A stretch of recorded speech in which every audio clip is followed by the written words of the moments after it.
Good evening and welcome to your 2047 Perfect League World Series coverage. I'm your host, DRC, and we are just getting underway here. I think I've got a bit of a echo. Why don't you guys confirm for me in the chat?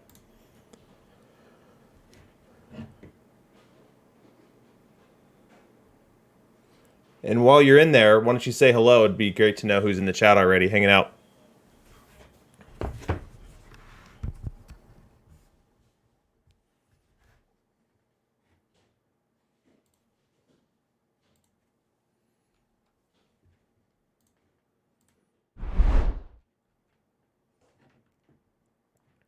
Let me just check my audio settings here and make sure I don't have a train wreck going on. What's going on, Buke? How you doing, man?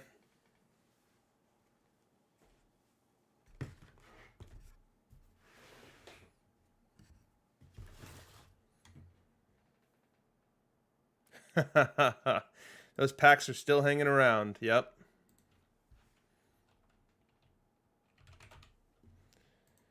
For some reason, I'm getting a bit of an echo on my end. I don't know if you guys are hearing it as well. It's bothering me a little bit.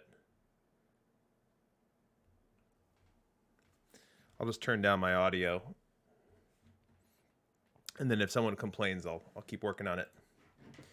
All right, so the last sim is in, which means we could have our matchup known to us. Let me unhide scores. Let's go check out the postseason coverage. All right. Looks like the Warbirds took Game 7. Oh, man, it looks like it was a close game, too. Let's check out the box score. Okay, not as close as it seems. 3 runs in the 9th for Newton made it closer than it was. But the Warbirds were able to hold off. Feller ends up getting the save. Plank ends up almost being the one to blow it.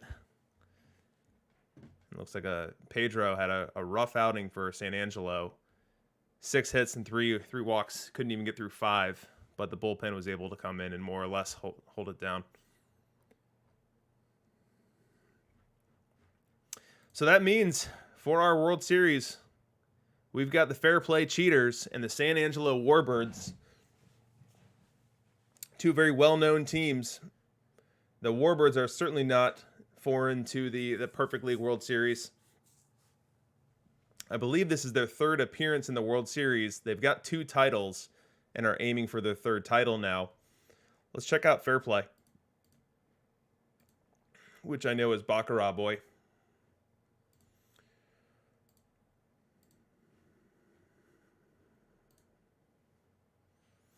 So Baccarat Boy, much less experience in the Perfect League.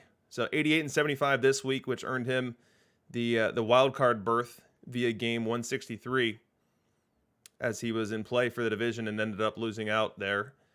He has been to Perfect League before and had an 82 and 80, very respectable season, but was not enough to make the playoffs then and resulted in a relegation.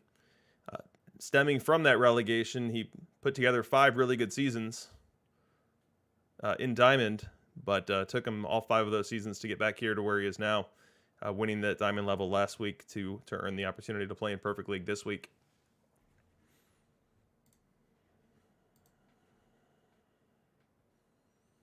As we take a look at the Warbirds here, few people are as decorated from a Perfect League perspective. Actually, I should say no one. No one has 2 Perfect League titles in this game cycle. And in addition to those titles, he's also been a Titan in the Perfect League for as long as you can remember. So I believe 2031 was that first week of Perfect League. Makes the playoffs then.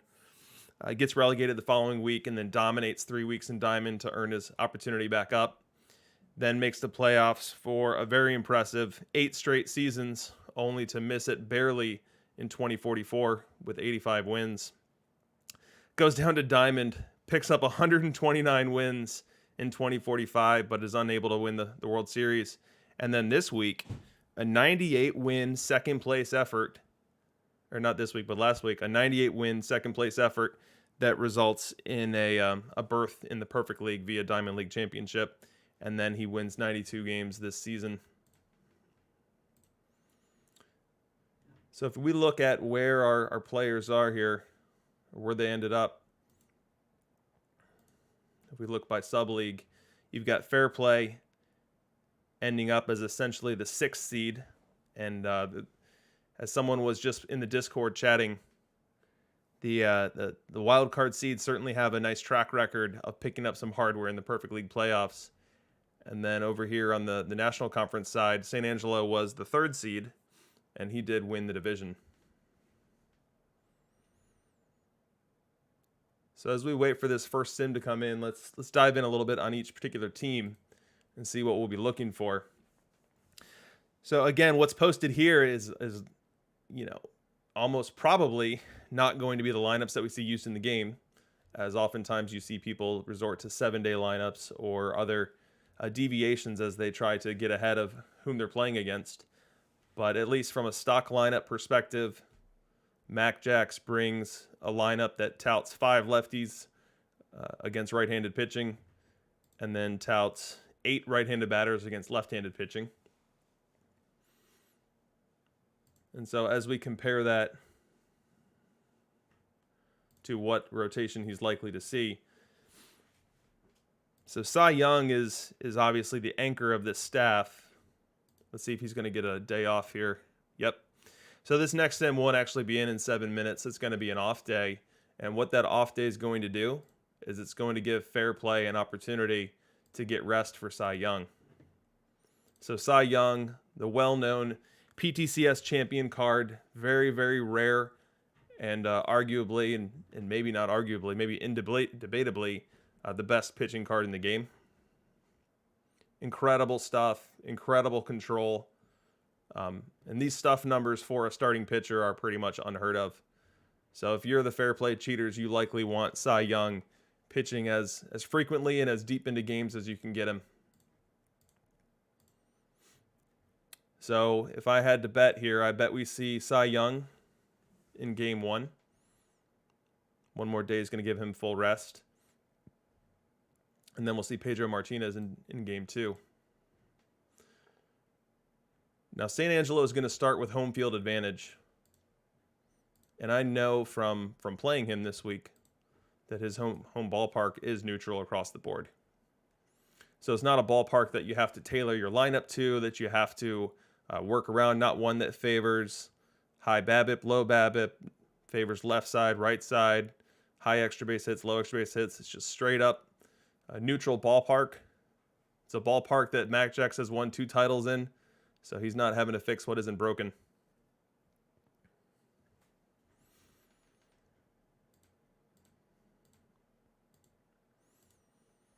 So getting back to Fair Play, I'm guessing we see Cy Young, and then Pedro will be rested with 2 days rest. So if it follows his rotation from top down, that's what we'll see. Now, if you look at rotation mode here, you see it says strict order, which means that we could see a deviation from that. Let's take a look at the Fair Play ballpark for when things shift to his park. We see some nuance here. Clearly a park that favors left-handed batters. And by favoring them, it just means that they're going to produce neutral, whereas right-handed batters are nerfed. So you've got a full reduction on right-handed batting average, and then a full reduction on right-handed batting home runs, which is going to allow left-handed batters to play neutral and right-handed batters to be depressed. And let's see if that strategy is displayed in the batting alignment here. And it absolutely is. So as we look at the lineups that Fair Play rolls out, you see 7 right-handed batters versus right-hand pitching, which is pretty unheard of. In tracking the teams that I played this week in Perfect League, I maybe saw 1 or 2 teams rolling out a lineup strategy like this, going very, very heavy on right-handed batters. And what this is going to do for MacJax is it's going to incentivize him to throw as many right-handed pitching arms as possible, because Fair Play is effectively opening up that opportunity to get the handedness advantage for 7 out of 9 hitters here if you're throwing a right-handed pitching starter.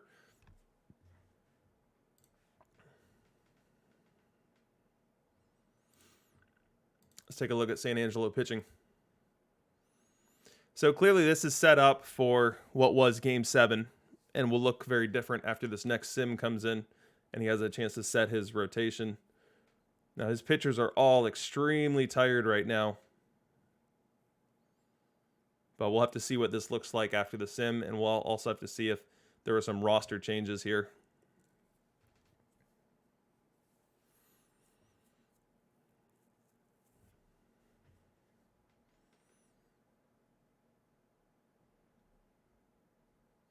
Knowing that the games 3 through 5 are going to be played in a park that favors right-handed batters, I would imagine we'll see Mac look to align his right-handed pitching for those games. So if we're going to see Pedro, Maddox, Spawn, and then 2 others find their way back into the rotation, I would imagine that we'll see the lefties go early in the series and the righties go late. So who do you guys think is going to win? Who's your money on? Are you going with the 2-time champ going on 3? Or are you going with the upstart who's got Cy Young? I'm actually just getting home from a long drive myself, and it's my first time to see the playoff tree. I see what I'll call the very disappointing playoff tree, as I was able to escape round 1 against Champaign, but was taken down against Newton in round 2. But the good news is I have earned the opportunity to come back next week.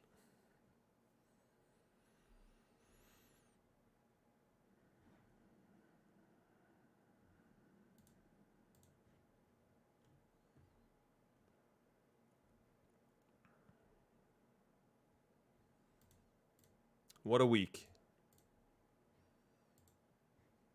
Strong week by the DLL. If you look at where DLL teams finished, which of course I'm calling out because I am part of the DLL, you had Naperville at the top of the National Conference with Manchego in 4th there. And then on the left side, you had Brooklyn Beatdown leading the entire league in wins with 101, running away with the American Conference by 11 games. I don't know that I've seen a perfect league with that large a spread between the first place and second place team in conference. It's very impressive. Well done, Brooklyn Beatdown.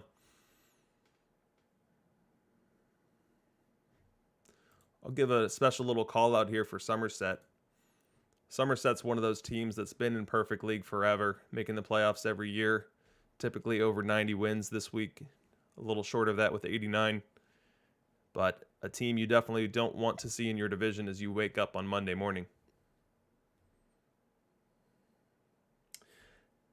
Hey, what's going on, Eleanor? So how do I accumulate that many PP? It's one of those things that just kind of builds upon itself as you get your game economy going. And there's a lot of different ways to get your game economy going. Most of them do include the auction house or include earning tournament packs. Earning packs via tournament, earning packs via stream. But what you've got to be doing is having your PP, your perfect points work for you. You know, you've got to find opportunities to flip cards. You've got to be strategic in when you're holding a card versus when you're selling a card. And it's one of those things that's it's a slow go in the beginning, but as you build your game economy and you start to build some momentum, and maybe you get in a little bit on some speculation of some upcoming missions, it's one of those things that can really snowball in a good way for you. And for me, it really snowballed in a good way for the Face of the Franchise speculation. So I completely missed the boat on Face of the Franchise 1 and was caught completely uncovered for the Royals, the Mets, the Padres especially. But for the ones after that, after I understood what the mission structure was going to be like and understood what I was going to need to be prepared for them and to be in a good position, I was able to cover my own needs as well as over speculate a bit and then reap some profit as those missions were dropped. Hey, what's going on, Maxfire? Hope you're as excited for this World Series as I am.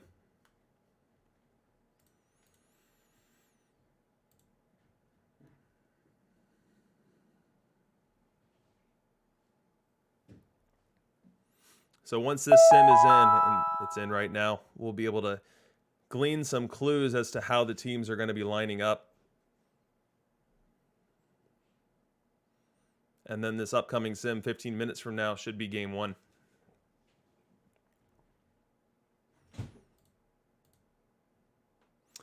Yep, game one will be the next sim in 13 minutes and 30 seconds. Let's take a peek at what changes have happened to each team's rotation.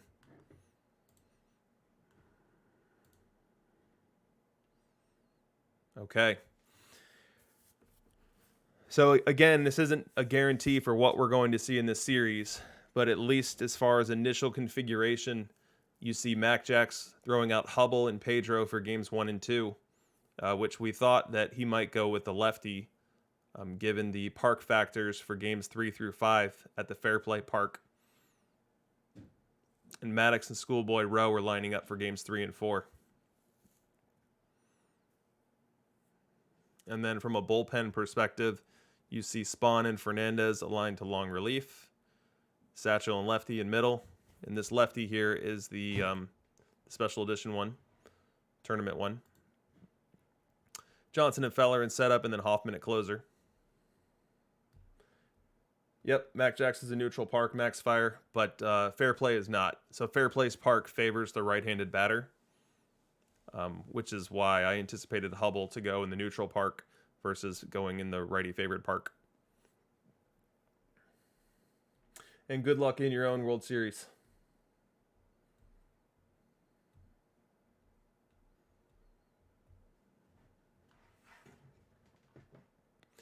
Let's take a look at Fair Play and see if any changes have rolled through there. No changes to the rotation. Looks like it's still configured to go Walter Johnson 1 and Schoolboy 2. From a rest perspective, he's in really good shape with only Pedro and Spawn unavailable for game 1. So Fair Play's really got a lot of options in terms of how they want to put together their rotation, play with their bullpen. They've got a lot of arms out there with the 8-man pen. So from a strategic perspective, there's a lot of levers that Baccarat Boy can pull, should he so desire. Let's check on the stamina for MacJax.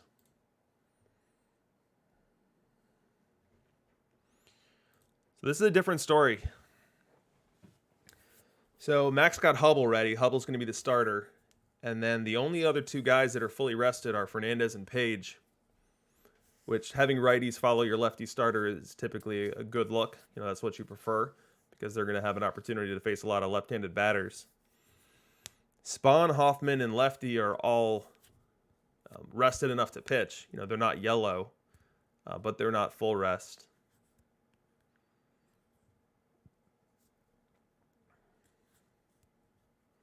If I were in this position of going into game 1 with a bullpen that's not exactly well rested, it would limit my options from a pseudo starter perspective. Might actually convince me not to do a pseudo starter, even if the other team's lineup was well configured for it, because I wouldn't want to be caught in a position where game 2 I was going in with a completely dead pen.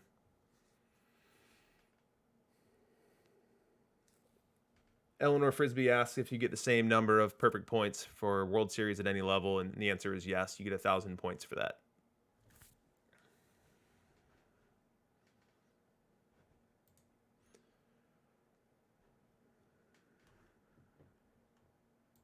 So assuming we do get Hubble, let's take a look at how Baccarat's going to line up against that. Again, he's got 8 right-handed batters.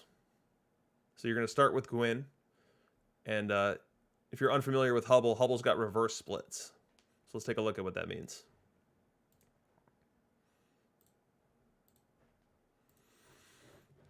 So Hubble's ratings are better versus right-handed batters. He's got 11 more stuff, 8 more movement, 3 more control. This doesn't mean that he's better against right-handed batters, though. There's the inherent batter ratings factor to take into account here, where right-handed batters are better against left-handed pitching than they are against right-handed pitching, and then vice versa for left-handed batters. So Hubble, with these relatively drastic reverse splits, ends up playing pretty neutral. Righties do pretty similarly to lefties against him.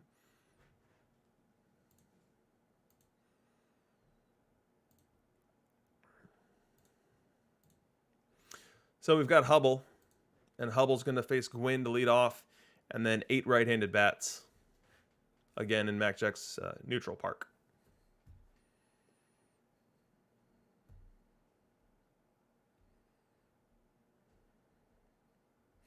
Yes, Mac Jacks confirms this is World Series appearance number 4 for him. He's either going to have won 75% of them or 50%. Either way, it'd be pretty impressive. 8 minutes to the first sim.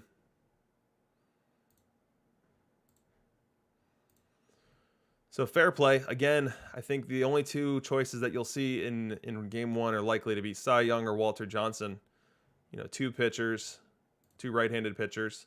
Cy Young slightly reverse splits from a stuff perspective, although it goes traditional splits on control. And then Walter Johnson is traditional splits all the way down. Better against righties with the exception of movement.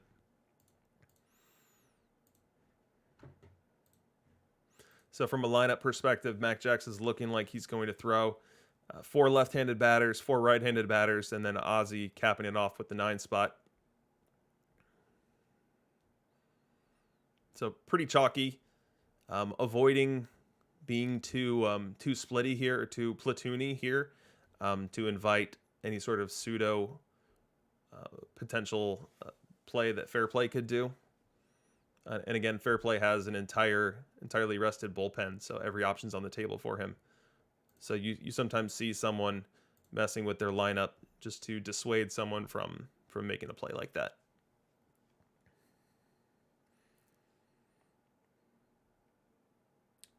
And Eleanor Frisbee, at the lower levels, I would focus primarily on perfect point generation. And the best way to generate lots of perfect points is to really focus on your offense and try to blow teams out. Try to get as many 20 plus run games as you can.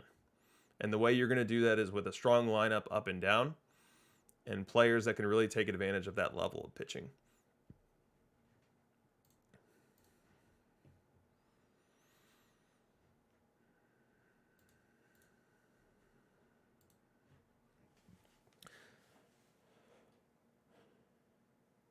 Good question, FDEP. So is anyone in Perfect League free to play? Let me take a look at the standings and see if anyone is someone I'm aware of being free to play.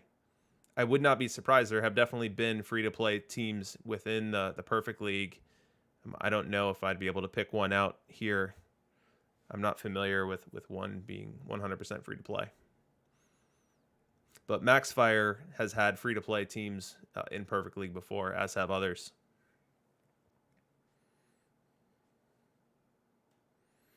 No, Eleanor, certainly welcome any questions that you have. This stream here is to follow the World Series, which should be a very exciting event, but it's also to learn. One of the most fun things that I do on these streams is just share the knowledge that people have shared with me. This is my first year playing the game, and I would be nowhere near where I am right now if it weren't for the generosity and kindness displayed by others in sharing core concepts of the game, core game theory elements for how they go about team building. So I'm more than happy to pay it forward for whatever knowledge I do have. But I don't purport to be an expert of experts. I'm just a guy trying to do my best here. So take what I say with a grain of salt.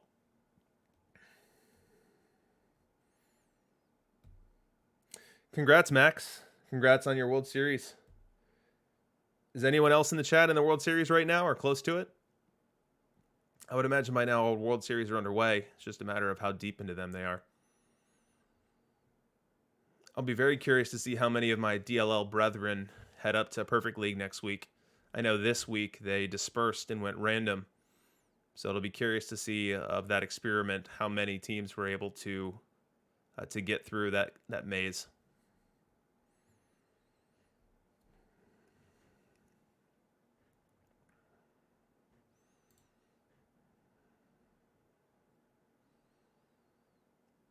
A couple other teams I'll call out here. Highland Deer, they're always an excellent team each year. You can see they've been in Perfect League now 3 straight years, making the playoff leagues in all of them. We're in Perfect League way back in 2033. and when they're not in Perfect League, are a high-level diamond team.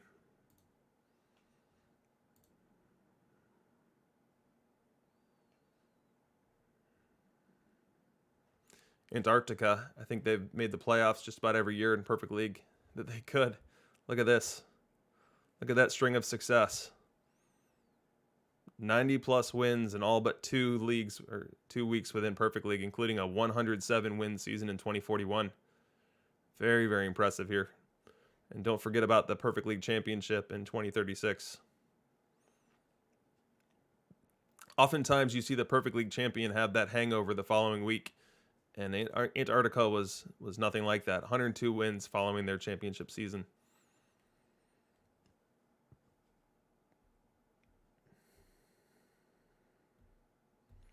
FDEP7, any recommendations for a top-tier pitcher under 150K? I definitely don't have an intimate recollection right now of what pitchers are going for. So I don't know what a 150K pitcher is versus isn't, because my team has kind of been built for the last 3 weeks. So I don't know what a card is going for.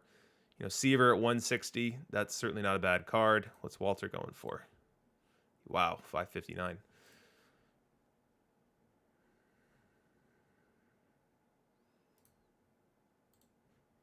Maddox at 333.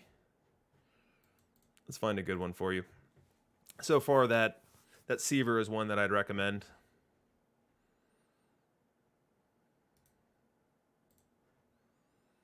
RJ's down to 260. Let's see what Verlander's going for. I mean, Verlander at 80, that's definitely a value. Verlander is a guy that I get into Perfect from time to time. So as you see this year, I used him in relief, long relief, averaging over 3 innings per appearance, and he put up an ERA of 2. The 2 seasons before that, I had him for some more innings and some starts, and he was good. So for 80K, having a card that can play in Perfect League, that you can certainly do a lot worse than that.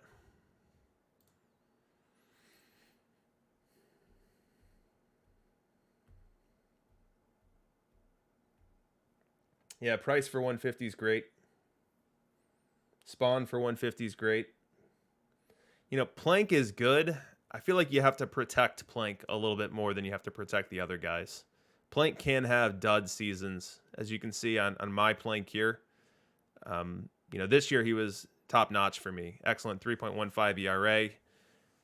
But you can see that I did a decent job of getting a lot of his innings versus left-hand pitching or left-handed batters, which is clearly his dominant side.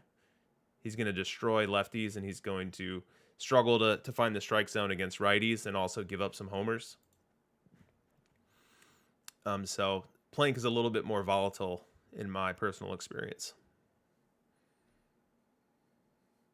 But he can absolutely be elite. If you can get him lined up against left-handed batters, there are a few pitchers that can match his performance. 20 seconds to the sim. Game 1. Will Mac Jacks be a 3-time champion? Or will Baccarat Boy get his first taste of the plastic trophy?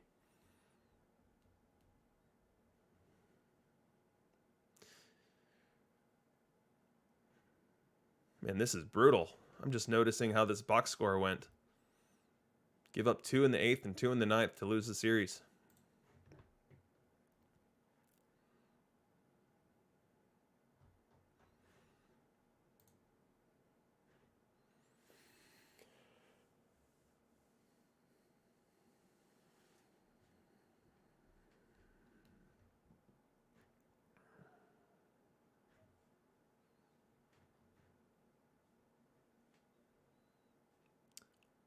Sim is on its way in now.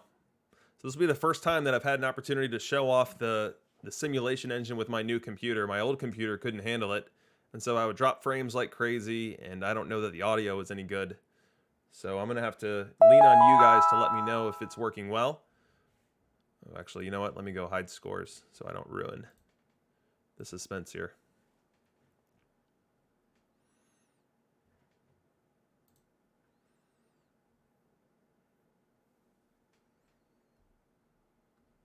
What's going on, Homeboy Crash? If it's your first stream, give me a follow. I'd love for you to hang around more.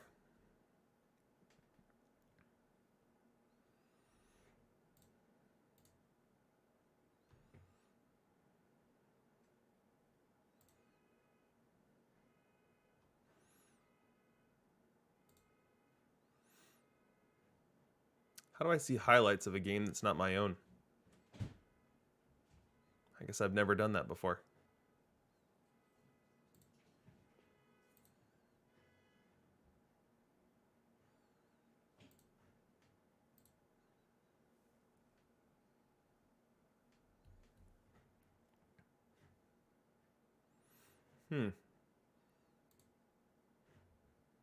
This is my first time streaming games that are not my own. And here we go. Highlights.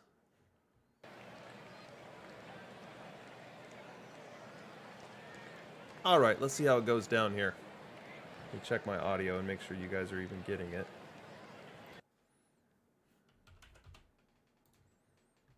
All right. So what did we end up getting here? So it looks like we got Schoolboy Rowe pitching for San Angelo. That was unexpected. We were expecting Hubble, and we got Schoolboy Rowe. And then Fair Play. I guess we don't have the ability to see who he's pitching yet, but we'll find out soon enough. So as far as uniform colors go, we got San Angelo in the red, and we've got Fair Play in the blue. We'll start off the game with a bunt. Pitcher fields it. Shouldn't be too much trouble, but that little noodle arm doesn't get there in time. That's an infield hit for Cobb, who is a menace on the base paths. That could be a tough way to start the game.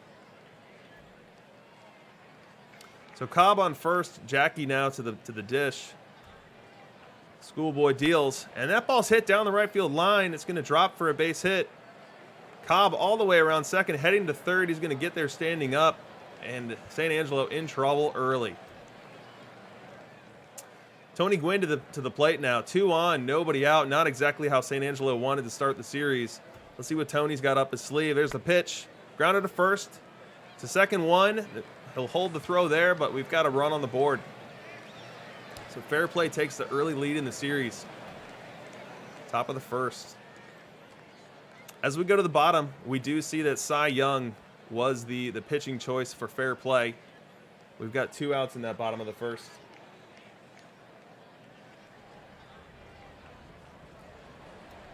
Cy Young versus Rogers Hornsby here. Rogers crushes that ball. You can forget about it. Is that 440? 450? Holy cow. 499. Rogers Hornsby says 1 million card my butt. 1 million perfect point card my butt. Cy Young gets taken deep. And we've got a tie ball game. Woo! I don't know that I've seen a 500-footer. I'm normally not living in this highlight mode, but that was an absolute tank shot. Woo! What a bomb. All right, we go bottom 2, and now Mac has got something cooking here. We've got a full count on Mays with Speaker and Robinson on board already, and nobody out. Cy Young in trouble. He dishes. There's a swing driven high and deep to right center. It's not going to go 500, but that's a bomb, making it 4-1. That's 445 happy feet for the San Angelo Warbirds. The 2-time champion is smiling early in game 1. So he hangs up a 5 spot in the bottom of the second there, and we head to the bottom of the third, and Fair Play is just in more trouble. Bob Feller has been called upon from the pen. You've got bases loaded of Warbirds and Hornsby up. This will be Hornsby's second at bat. His first at bat yielded a 499-foot bomb to left center. Let's see what he's got in store for Feller here. There's the pitch and another high deep drive, deep center. Is it going to go? It does. Branny hits 10-1 Warbirds. Holy cow! What a shot! Fair Play fans are shocked. They are shocked and stunned. Their first World Series sees them down 9 runs after 3. Whoo. Hornsby on fire. We move to the 4th, and Fair Play has a lot of work to do. They're still facing Schoolboy. They've got a runner, and they've got their own Hornsby up. After watching the other Hornsby go deep twice, you have to say, all right, Rogers, it's time for you to do your piece for me. Rowe pitches. There's a high deep drive left field. It's the Hornsby show on both sides of town. That's a bomb. Make it 10-3. This one only 358 feet. But just what the doctor ordered for fair play. He's going to need a lot more where that came from. But it's certainly a start. We go bottom 4. Fair play's just got to be hoping to get through one inning without giving up a run. We've got Price on the mound now, facing a Willie Mays. And we know Willie Mays destroys left-handed pitching. And we know David Price's weakness is facing right-handed batters. Let's see how this matchup plays out. Price dishes. Swing, and there's another drive. This neutral ballpark's playing not so neutral today. And that's another bomb. 11-3 Mac Jacks. Man, it's like Coors Field in here.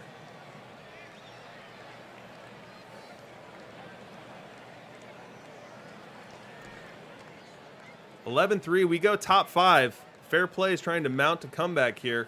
It's got 2 on and 2 out for Gwynn. Gwynn against Schoolboy Rowe. Rowe's getting deep into the game, which certainly helps that Mac Jacks bullpen, which we know was coming in tired. So just getting through 4 and on the verge of getting through 5 is an asset in and of itself. Rowe pitches to Gwynn, and he drives it deep left center. Are you kidding me? Oh, wraps it around the foul pole, and it's 11-6. 9-run lead now down to 5. And maybe Schoolboy is not going to make it through the 5th after all. Still in top 5, and we've got more trouble brewing here. We've got a special edition Lefty Grove on the mound, and Joe DiMaggio at the plate. 2 runners on. We're a swing away from a 2-run ball game here. Let's see how it plays out. 3-1 count. The pitch. That's a walk. Oh, not what you want to see when you're nursing a 5-run lead. Next batter is Willie Mays facing a Lefty Grove. And this is a very big moment in this game. Full count, 2 outs. Runners are going to be going. Any sort of gapper scores 3. Here's the pitch from Grove.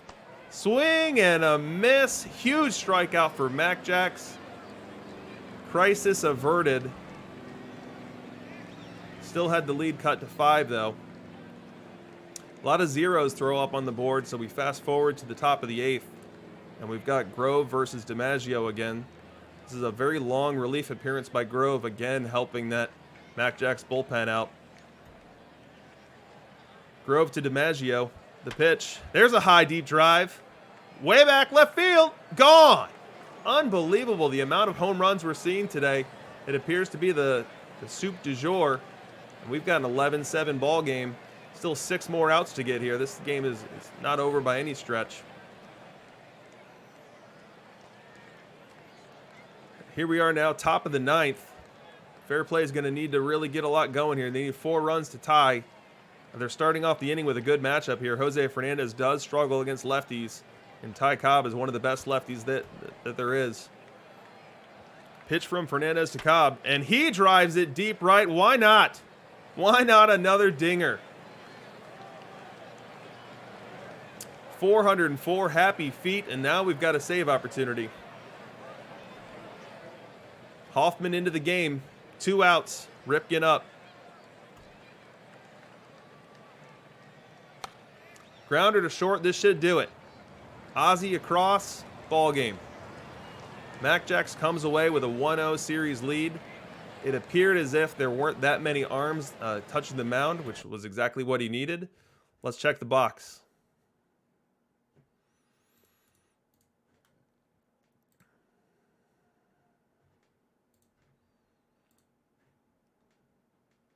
So Mac Jacks was able to get out of the game with 4 pitchers going. Fernandez only had to throw 2 pitches. Hoffman only 7. So they should all both likely be available in game 2. Rowe was doing okay for a while, then gives up the big bomb in the 5th inning, which chased him. And then Lefty Grove really was the player of the game from a pitching perspective, getting through 3 much-needed innings to keep that bullpen from being overtaxed for game 2. Only giving up 1 run. And then on the fair play side, you got Cy Young, who's just about the best pitcher card in the game and was absolutely blitzed. He gave way to Bob Feller, who didn't make things any better. He poured gasoline on it, giving up another 4 runs in 1 inning. From then on, the bullpen was pretty clean with 3 left-handed pitchers, but the damage had already been done.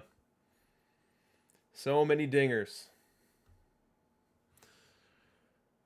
Yeah, who knows? Maybe Mac Jacks has been laying in the weeds and he had a secret ballpark update that he was able to unfold there. Let's take a peek. That would be entirely out of out of character for him. Yep, still the hanger, the neutral hanger. Home to 2 Perfect League banners. Working on a third, and he's got a 1-0 start.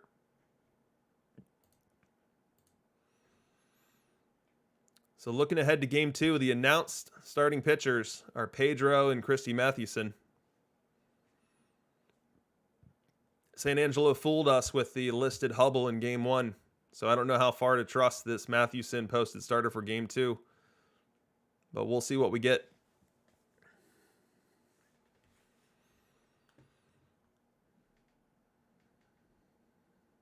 If you're MacJax, you want to be going to the Fair Play Park up 2-0. You don't want to settle for a split here. And Fair Play likely doesn't want to have the burden of winning all 3 home games just to earn the opportunity to come back to the hangar, which apparently is Coors Field. 2 minutes to the Game 2 sim.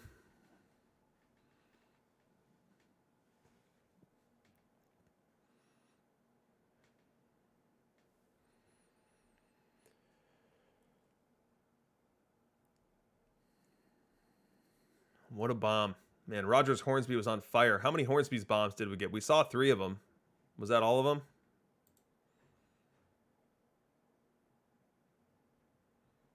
Yep, we got 1 Hornsby bomb for Fair Play.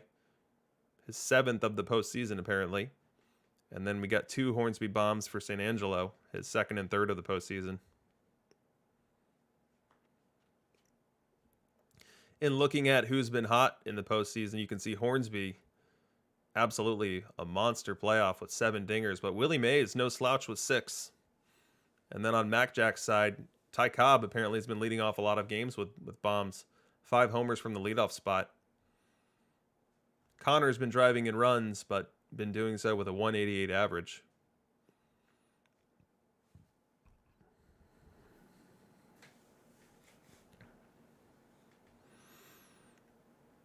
After this next sim, I'm going to download some data and pop up some Excel graphics to break down this week in Perfect League. So let's get an updated view of MacJack's bullpen, which was certainly an issue coming in. I think that game might have got him on the right track, though. So not perfect by any stretch. His hands are somewhat tied in terms of who he could throw out there. As far as a hot swap option to advertise one pitcher and throw another, I think Spawn might be the only option. No, he's not. So you see here that Spawn threw 13 pitches 3 days ago, which means that as a starter, he will not be ready for another 2 days. Versus as a reliever, he's effectively ready now. Feller, same boat. Couldn't swap him in. Fernandez pitched yesterday, so definitely can't swap him in. Now, Satchel is his option. Not a lot of people running Satchel as a starter anymore. And as you see here, MacJax did not start Satchel 1 game this year. However, he didn't pitch Mathewson 1 inning this year. So our options for what we'll see here would be Mathewson or Page. If I had to guess, I think we'll see Mathewson and his reverse splits. Let's take a peek at those. So you see here he's got 8 more stuff, 6 more movement, 2 more control versus the opposite side. So as a traditional starter, that's certainly an asset to him to better be able to handle the left-handed batters that he runs into. And if you have to throw someone out there against a lineup that throws a lot of left-handed batters against you, it's nice to have one of these reverse split type pitchers. And as far as who the reverse split pitchers are in the game, you've got Mathewson, you've got Hubble. Those are a couple of the bigger names. A couple of the more pronounced reverse splits. I'm sure there are more that are more nuanced, like Spawn is almost a mirror against both sides. But he's not really reverse splits.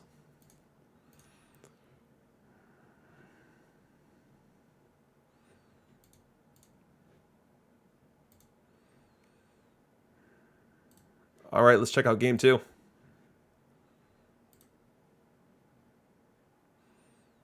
How did I get to highlights before? I always forget.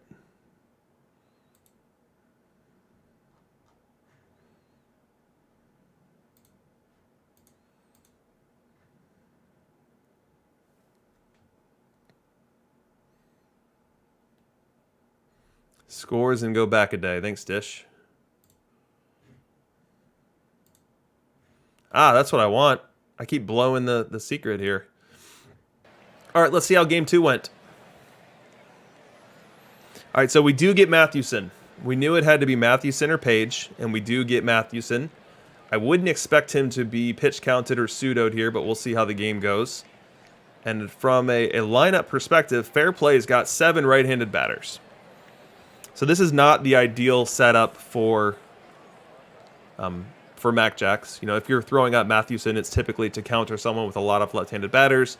But given that right-handed pitchers are better, or right-handed batters are better against left-handed pitchers, you know, you do get some boost there. Let's see how the game goes. So we start with Fair Play and Ty Cobb.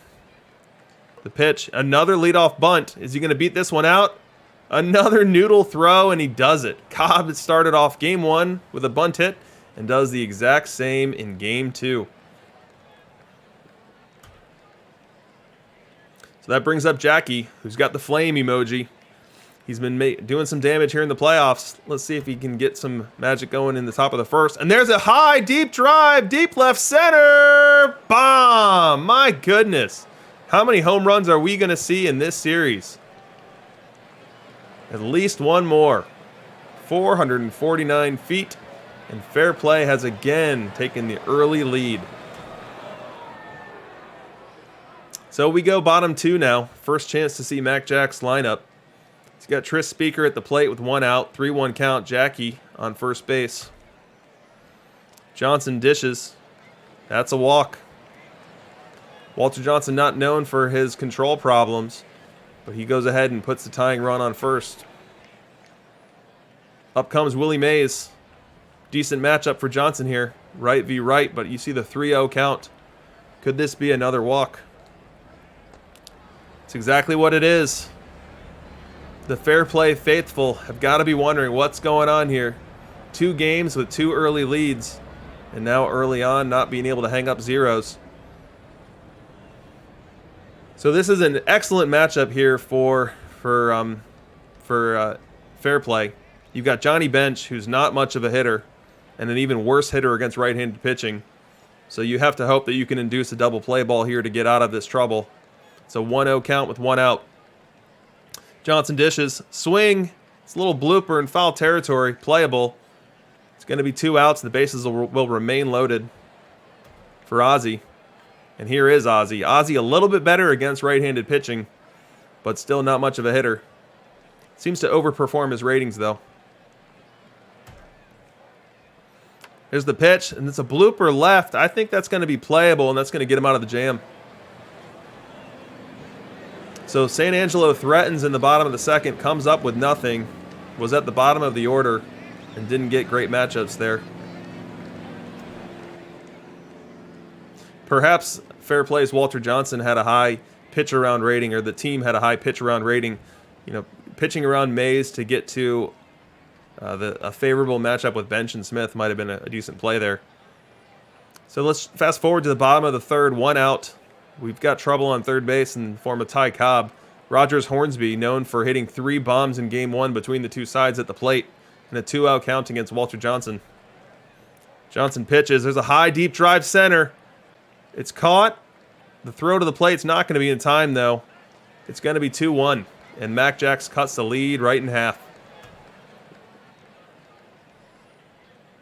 Let's move forward to the top of the 4th. Mathewson still on the mound for Mac Jacks, St. Angelo Warbirds. And we've got Rogers Hornsby at the plate with Ripken on first and nobody out. Mathewson deals. Grounder to second. Can he get 2? Second one. First double play. Made it look easy. When you're trailing, you want to see those rally killers. And that's exactly what the defense delivered there. And that's going to allow us to jump all the way to the bottom of the 5th. And we're starting with a no out at bat for Ozzie Smith against Walter Johnson. Johnson, who's been able to get into the 5th here with only 1 run. Johnson pitches, grounder to third. It's going to be a tough play. He fields it. It's not even going to throw it. That's an infield hit for Ozzie Smith. I know whenever I have my Ozzie Smith getting on base, I feel like that's a bonus that I can't afford to not take advantage of. You really want to score that. Right after Ozzie Smith's infield single, we have Ty Cobb up there. Full count, nobody out, bottom of the 5th. St. Angelo trailing by 1.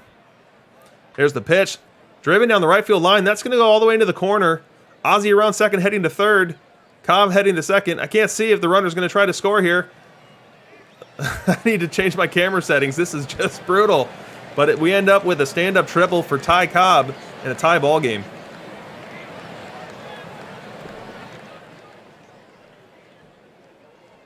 Next batter up, Rogers Hornsby. Now it looks like Gwynn got out with advancing the runner. So Hornsby comes up with an opportunity to take the lead. Johnson's still on the mound, really needing a strikeout, but he's not going to get one here. As you see, the count is only 2-1.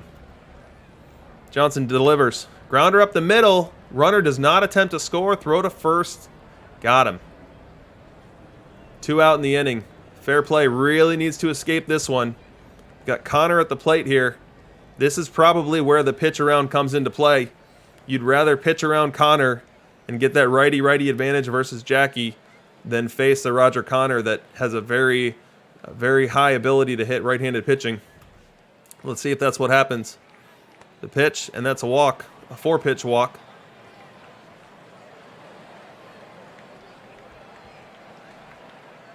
Walk number 5 for Walter Johnson on the day. Although we are at least alluding to the fact that up to 3 of those could have been semi-intentional. So 2-2 count on Jackie. The fair play faithful holding their breath. Can they get through another potential rally? 2-2 count. The pitch. Hit to right center. That ball's going to drop. They're going to lose the tie game. Going to end up with first and third and 2 out. And the St. Angelo Warbirds have fought back to take another lead after falling behind early. Very next batter's Tris Speaker. Opportunity to blow this one open. Johnson's still on the mound. The pitch to Speaker, hit to center. That ball's getting down. Another run's going to score. Runner's going to still be at the corners, and it's going to be 4-2. Fair play pitching, just not able to get them out of some of these jams. Mathewson still on the mound here in the 6th. Jackie at the plate. 3-0 count. Fair play needs base runners. You'd love to see a walk here, and that's exactly what he's going to get.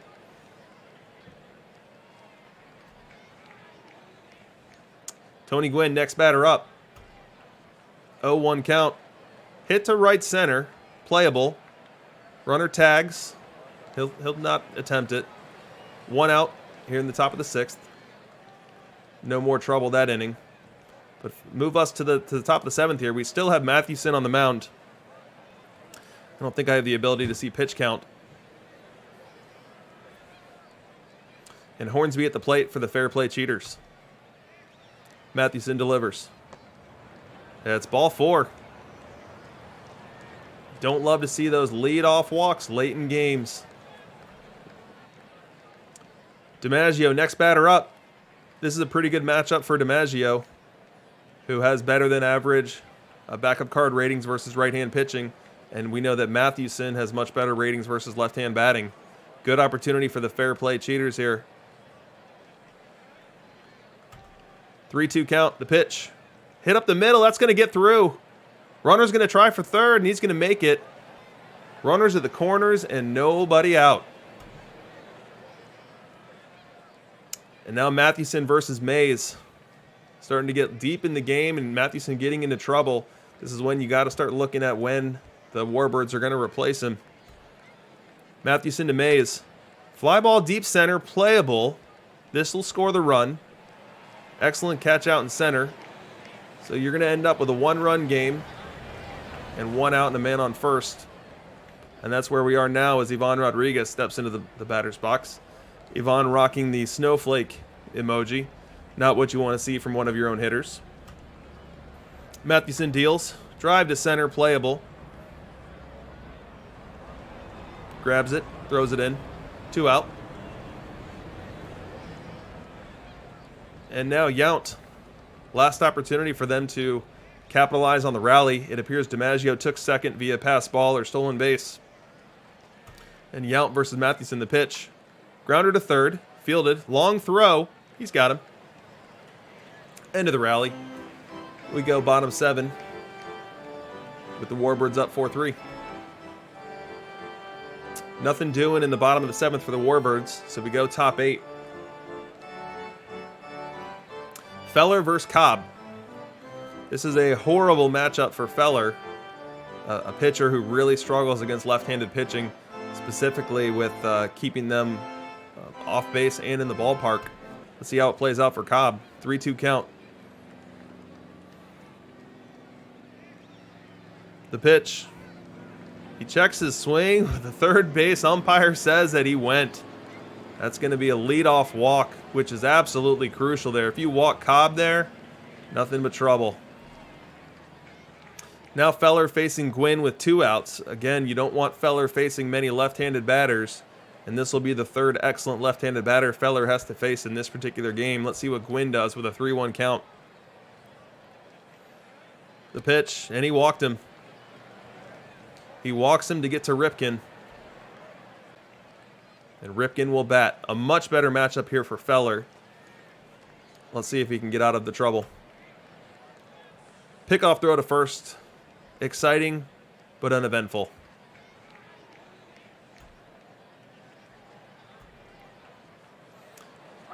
Swing and a miss. Ball gets past the catcher bench, but he's able to throw him out.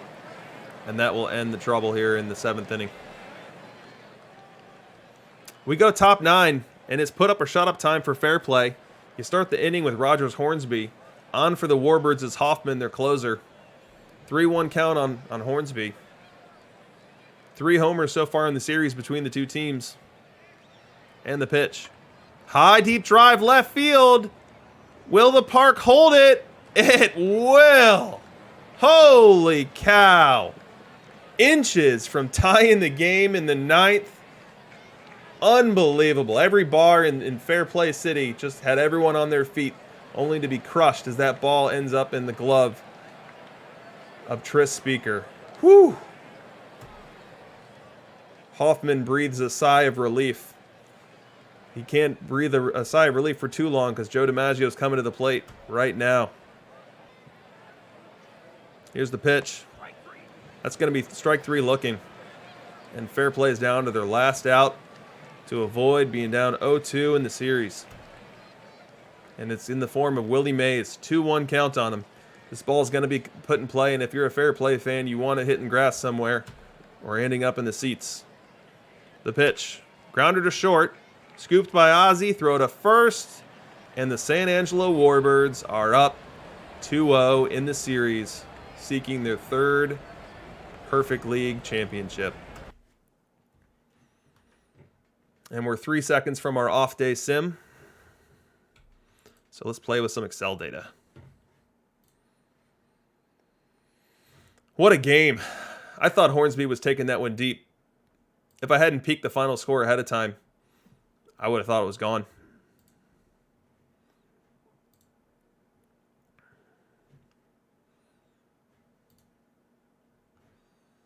It looks like I don't have my extracts built on my new computer, so I'm not going to be able to do this.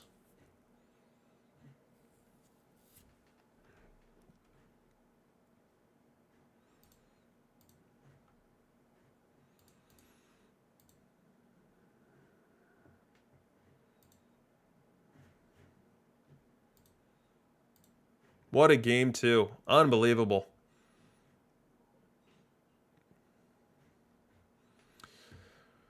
Let's take a quick peek at the power rankings. I don't know the algorithm that comes together to put this together and how reliable it is. We might have to come back to that after the sim. Looks like Baccarat Boy's got a call over now. Golf's over. So he can fully dedicate himself to losing to the GOAT. There's no shame in losing to Mac Jacks. But I'll be excited to see what you pull out the rest of the series. So in looking at the power rankings, we see that St. Angelo came in at 7th, and Fair Play came in at 22nd.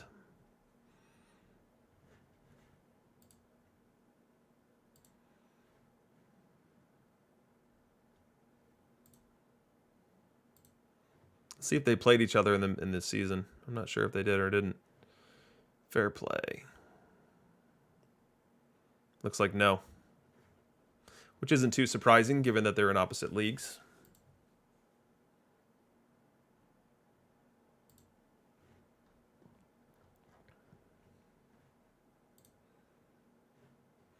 Yeah, I wish I could pull my Excel stuff together right now. I think that'd be interesting to look at. Maybe I'll just build it on the fly.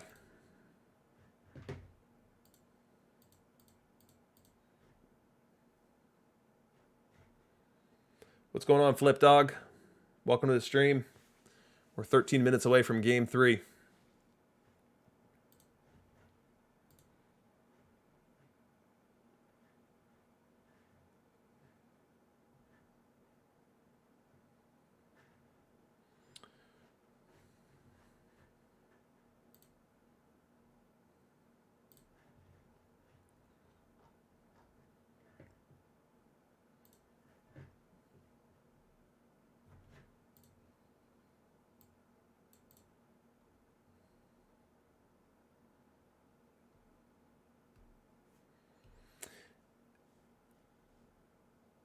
So, Bert, are you saying that you won your Diamond League? You're coming up to Perfect next week?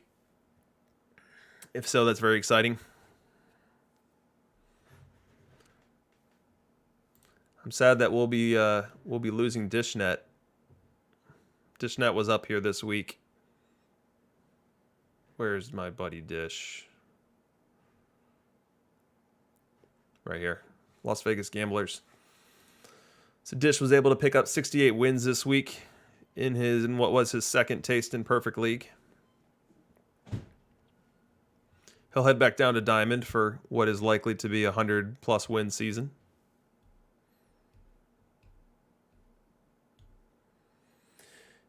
Yeah, Bird, if I had any advice for you on how to hit 500, it would just be to plan ahead. Look at the games you have coming up. Make sure you have pitchers on the mound that are well suited for the team they're going to face. Make sure your lineup isn't too slanted one direction or the other to play poorly in your road parks, and make sure your home park configuration is that supports your team build. Easier said than done, but that's really been my recipe for what's kept me in Perfect League these last three weeks. Apparently I did it best week 1 and have only been getting worse since then.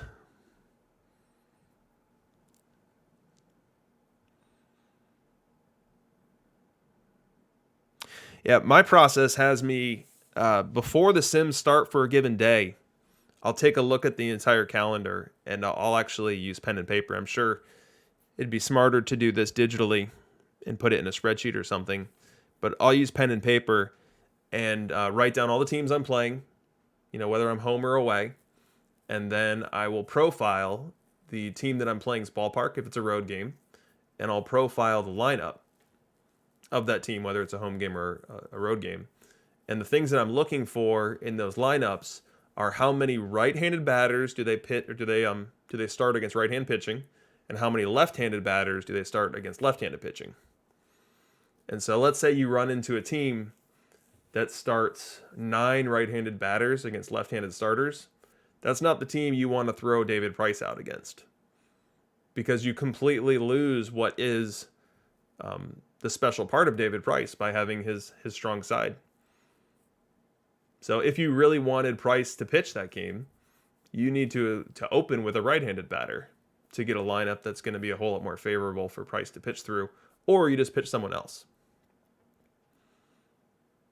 And in being more micromanagey for my upcoming schedule, I feel like I'm eking out maybe a couple more wins each week doing so.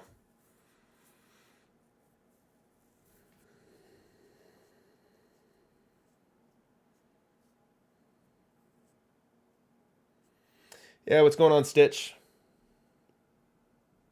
Yeah, I definitely do use a lot of players. And the reason I do that is because I'm constantly in search of those good matchups. So if you look at my team here, you see just about everyone starts. No one is above starting. But I very rarely have someone just locked and loaded in the rotation. You see that even Maddox has 5 relief appearances, Price has 2 appearances, or the relief appearances, Pedro 3, Spawn 1. Eddie Plank has 32 relief appearances and 7 starts. So what I'm doing is just looking at who is rested and how do I get into the lineup that I desire the most of my opponent. What is going at the end of the day, this is all a game of dice rolls, right? So there's no way to guarantee yourself anything. All you can do is put yourself in the best position to win. And if the best position for you to win is to throw Plank out there for 5 hitters and then have Walter Johnson come in for as long as he can and then turn it over to your bullpen, that's what I'm going to do. And it does require micromanagement. And if you're in a job or in a situation where you can't be doing that, then it's off the table. And it's difficult, and you can maybe do it during nights and weekends. I'm fortunate enough to be able to actually be very micromanagey during the week, and then very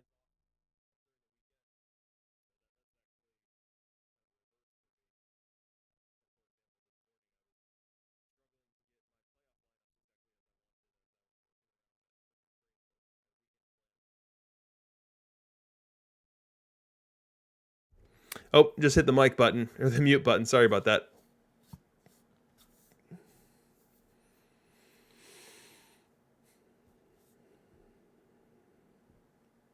Yeah, I don't use the 7-day very often.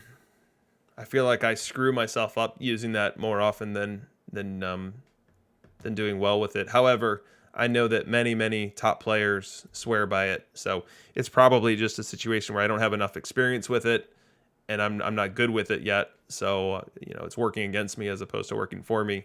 But if you can't be at your computer for 3 hours on end, it's probably the best way to make sure you get the lineups you want for the pitcher you're going against, and make sure you get the rotation lined up as you want.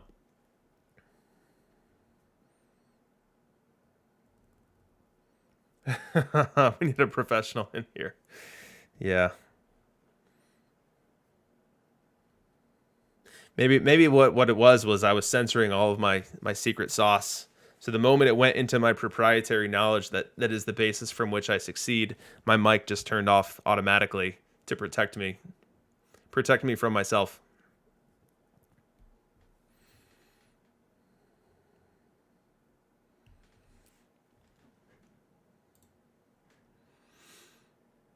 Yeah, I think the name of the game is try to get to 500 on the road, because you're going to be walking into a ton of stadiums that are built for particular teams.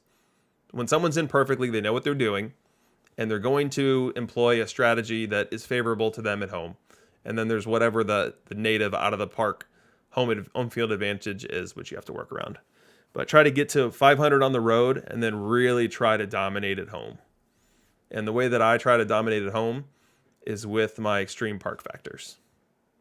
So for the past couple of weeks, I've gone left-handed batting average and left-handed home runs heavy, and then minned out literally everything else.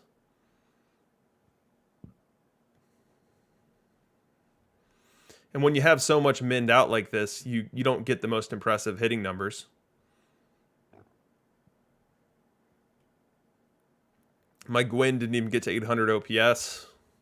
My Rogers Hornsby just barely broke 750. My Mays barely broke 700. My Jackie was well under 700. So this certainly nerfs you, but your pitching numbers thrive because of it.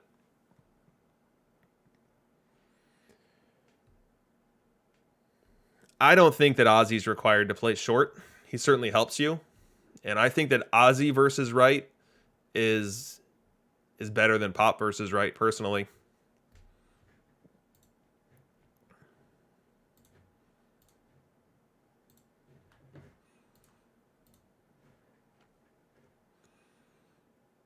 So as you compare this, Pop's obviously going to have a better BABIP. Pop looks like he would not dominate Ozzy, but he looks like he would be significantly better than Ozzy versus right, and my statistics just haven't borne that out. So I actually do play Ozzy in a platoon where I only start him against right-hand pitching, and he hits okay, and then defensively, you can't even compare the two.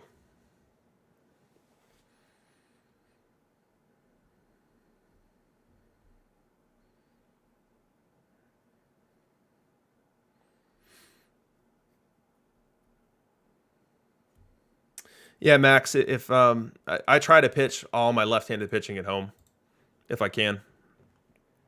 So these Eddie Plank starts, I'd bet you anything that these 7 Eddie Plank starts are all at home. This Guidry start's guaranteed to be a home start. Like I love getting left-handed pitchers out there in my home park because then you put your opponent in a position of do I want to throw out my lefties which are park boosted against this, or do I want to throw out my nerfed right-handed batters against this? And I feel like it puts them in a tough spot to be able to pick their poison effectively.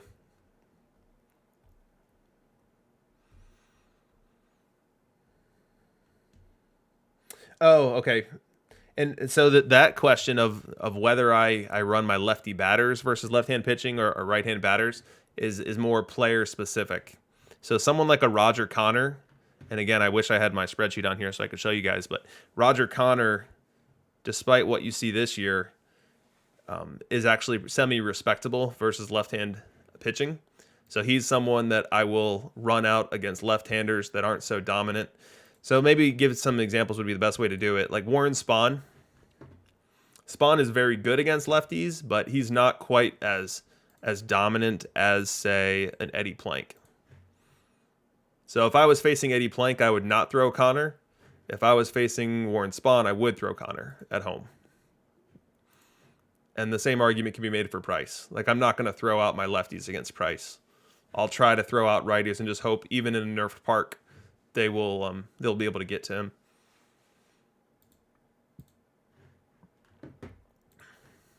Against Hubble, I will throw my lefties. So Hubble, as we talked about earlier, reverse splits.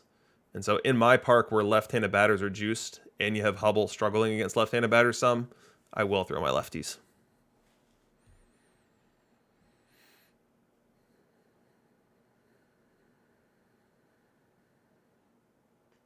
Yeah, and the point that Mac Jacks made 8 or 9 comments ago about playing the hot hand, that is absolutely what I do. In some years, you play the hot hand and you never find one. So, for example, I think I've demoted them all. But I spent the majority of the year trying to find an answer to my versus left-hand pitching second baseman. And I tried Huey. So I tried Huey and got this 186, 219, 271. And then when Huey didn't work, I tried Ripken, and I got 212, 271, 318. And when Ripken didn't work, I tried Banks, and Banks gave me 203, 232, 392. And then when Banks didn't work, I tried Wagner, and Wagner gave me 175, 242, 193. And then someone on Discord gave me the brilliant idea to buy a trained Yount. So I've already got a Yount. Problem was, he's not trained. And you don't want to be doing training in Perfect League. So I went to the Discord, found someone selling a trained Yount, threw him in there for September, and look what I got. I got 300, 354, 483. So I don't know the science behind, player roles or whatever you want to call them, but I have had luck swapping out my duds and then trying to keep throwing in a new guy until you find a stud. And Yount ended up being that stud in the last month of the season.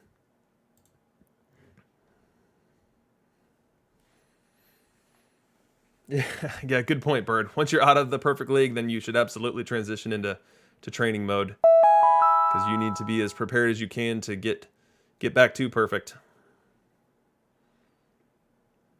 To do so, you're going to need to win a Diamond League. All right, Game 3 Sims in. We're going to do this in a way where we don't spoil the surprise. Here we go. This is our first game at Fair Play Park. And let's remember what Fair Play Park is configured as. It is a neutral, 100% neutral park for right-handed batters, from extra base hits to batting average to home run. But for lefties, the batting average and the home runs are minned. So effectively, your lefties are not juiced, but your lefties are your lefties are nerfed while your right-handed batters are neutral. So let's look at the lineup here. The Warbirds are rolling out Cobb, Gwynn, Connor, and Speaker, even in the face of some nerfed park factors there. And then Fair Play is rolling out their standard lineup, which has two left-handed batters. And then from a pitching perspective, Fair Play is rolling out Pedro, who's my favorite pitcher in the game, my best pitcher. Let's start the game off. Pedro to Cobb. Cobb has a knack for starting games with infield singles. Let's see if we get one of those here. Pedro wheels and deals. Driven deep to right center gap. That's going to drop. The only question is whether he's going to end at second or third. Here comes the relay. It's going to hold him to 2.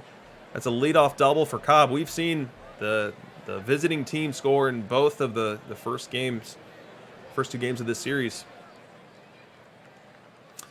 And the Warbirds are wearing their road grays, and we've got the cheaters in their home whites. So go ahead and fast forward 2 batters. Looks like Gwynn and Hornsby both get out, setting up Roger Connor up with 2 outs against Pedro. Pedro wheels and deals. That ball's going to get down. Will it score the run? Throw from right field to home.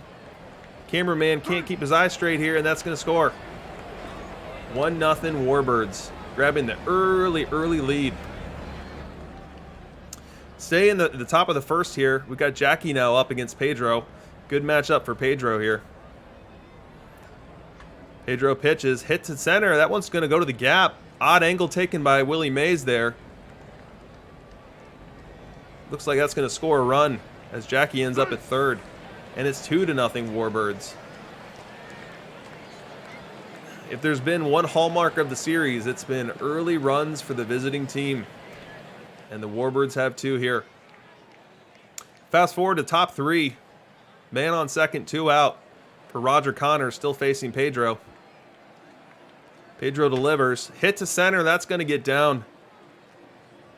The throw from center will not stop the run from scoring. Make it 3-0 Warbirds.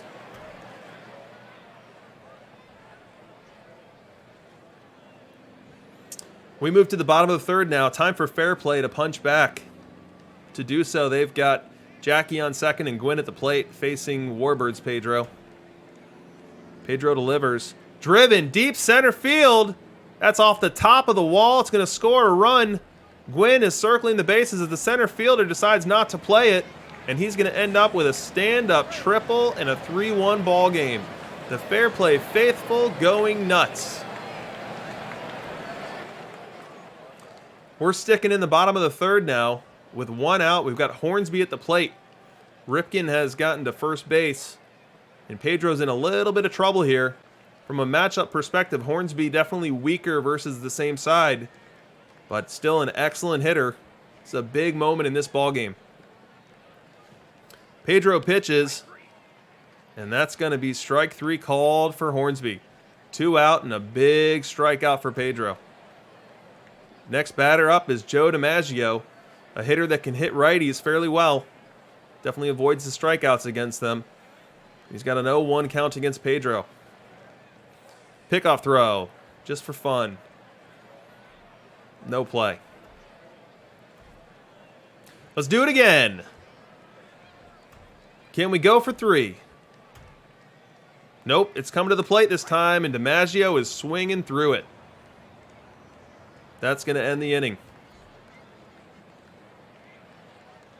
Cheaters score 1 on 2 hits and cut the deficit down to 2.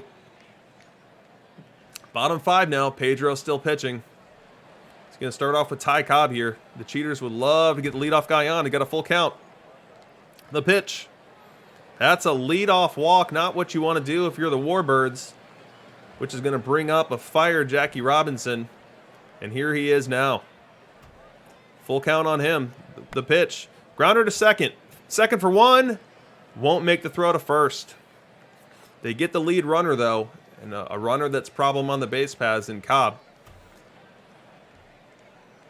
Fast forward to top 6. We've put up another run on the board, so San Angelo is now up 4-1. Pedro pitching to Jackie, 3-1 count. High, deep drive, left center field. Will it go? And it will. That's, oh no. Little hidden ball trick by the center field wall. It's still going to be a standing triple there for Jackie. That's going to put another run on the board.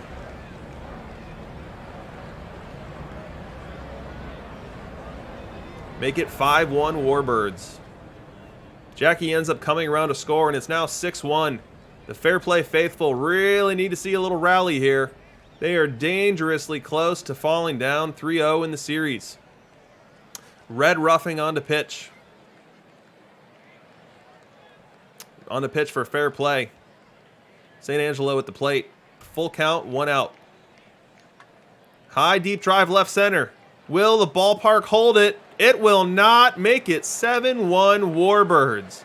Holy cow, the playoff experience for the Warbirds coming into play here.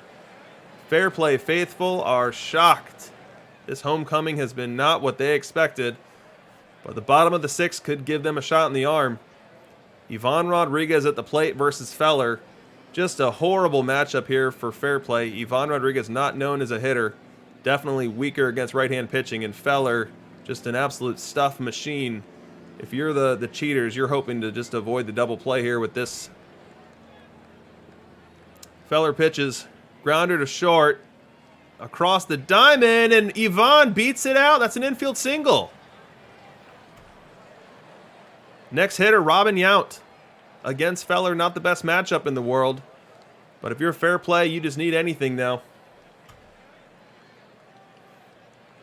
2-2 count, the pitch. That's going to be strike 3 called. All is not lost, though. You've got one of the best hitters in the game coming up in Ty Cobb. And if there was ever a moment to call for a rally shot here, here it is. 3-1 count. You really need Ty Cobb coming up here. Feller pitches. That's ball 4. He walks in a run. Feller does have control problems versus left-handed batters, and it was evident there. Walks in a run in a 6-run game. Not what the coach would want to see. And that brings up Jackie. And not just any old Jackie, but a Jackie with a fire emoji. At least 120% better than your garden variety Jackie. 2-2 count. Feller delivers. Drive to right. It's deep. Is it playable? It's not. That's a granny. Grand slam home run. Jackie Robinson. And Feller has brought the Fair Play cheaters back into this game. 7-6. So it's a 5-run 6th in total for Fair Play. And now they're back up in the bottom of the 7th facing a Jose Fernandez. Joe DiMaggio on first with a 2-0 count. Willie Mays at the plate. The pitch. Grounder to short. Picked by Ozzie. Makes the easy play. Ends the threat.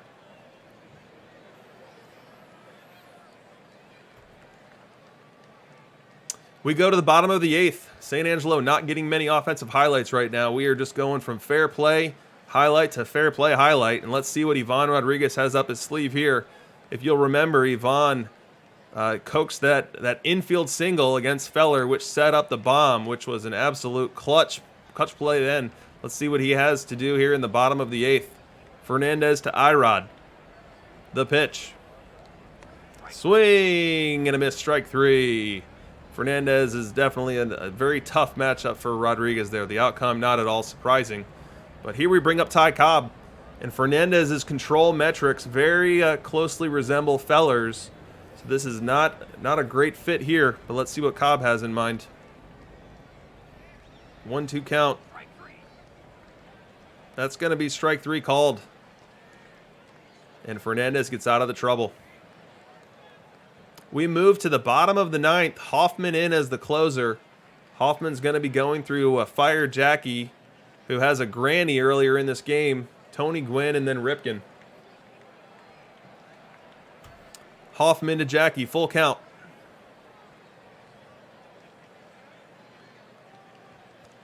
He winds, throws with his weird lineup, and Jackie deep left. Did he do it again? Jackie's done it again. A dinger in the bottom of the ninth to tie the game. Unbelievable comeback. The crowd is standing ovation here in Fairplay Park. Unbelievable. 364 feet, and Fairplay answers the bell. We've got a new ball game. 7-7. Tony Gwynn to the dish. Any old run scores and wins the game here. Hoffman to Gwynn. That's a walk. That is not what you want to see. Winning run on base. And so Ripken comes up. If it were me and I were able to call it on the spot, I'd love to see Ripken put down a bunt here and set up an opportunity for Hornsby and DiMaggio to need a single to win it. I don't think Ripken has decent bunt ratings, so that's probably a horrible idea. I just don't love the idea of Ripken trying to hit here and not hit into a double play. But Hoffman to Ripken. The pitch. Grounder to second. Second one. First double play. Twin killing. Worst case scenario.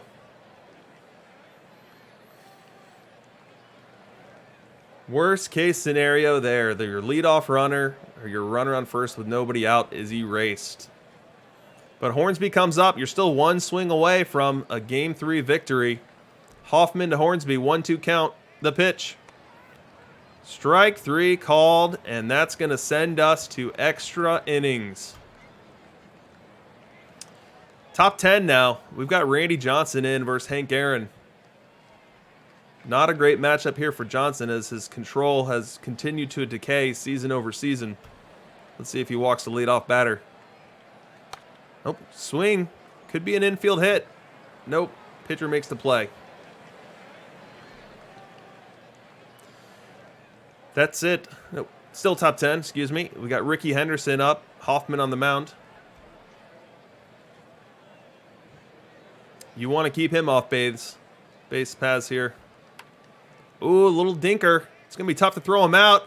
Not in time. You have got Ricky Henderson on first base. And oh boy, you better start preparing the pitch outs now. You do not want him to end up at second. You do not want him to end up at second here. So Hoffman to Pop Lloyd. If I'm the Warbirds here, I am giving Ricky a pitch to go take second. You've got an icy Pop Lloyd at the plate and not someone who's that great of a hitter anyway. You want a single to bring Ricky home. There goes the runner. It's a pitch out. Throw it down to second. He's out of there. Fair play was ready, and they threw him out of the base paths, and Ricky is erased. Infield hit off the board. And now Pop Lloyd up there with a 3-0 count versus Hoffman. He takes his base. Hoffman versus Mays now. I'm curious to see if Pop Lloyd will try to take a bag here. Most people have Pop Lloyd sliders down, meaning he wouldn't attempt to steal one. We shall see.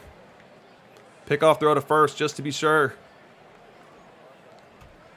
Let's get some more pickoffs. 2-2 count.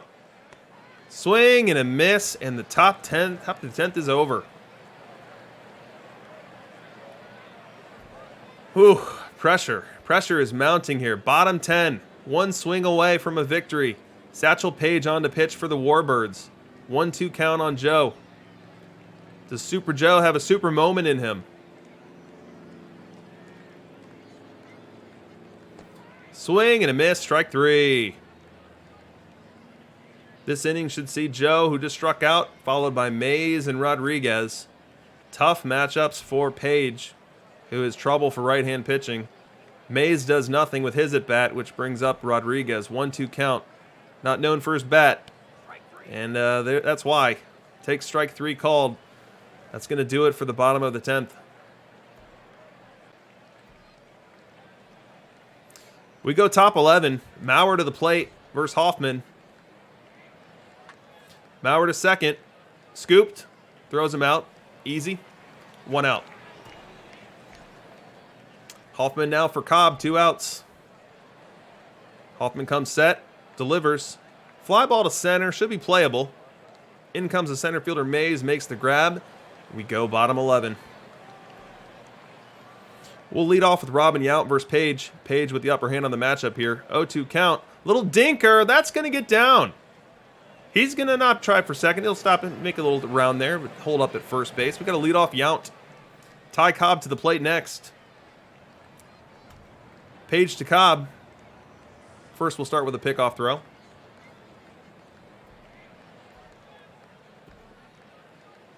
There's the pitch, and it's a bunt. No man's land, but they do get the runner at second. Cobb has made base, though, here. Cobb is certainly a more threatening base runner than Yount, so all is not lost for fair play as they look to piece together a run here. Jackie to the plate. Now, Jackie has been on a bit of a heater. He hit a granny in the 6th. He hit a game-tying homer when trailing in the bottom of the 9th. And would you believe that he could possibly end this game here in bottom 11? 1-1 count. Cobb at first. The pitch. Fly to left center. Doesn't look like it's going to be trouble. It's going to be the second out. 2 outs now for Gwynn. Cobb at second base. You have to assume it was a stolen base there. So Gwynn's a little flare single from winning this game. The pitch. Fly to right center.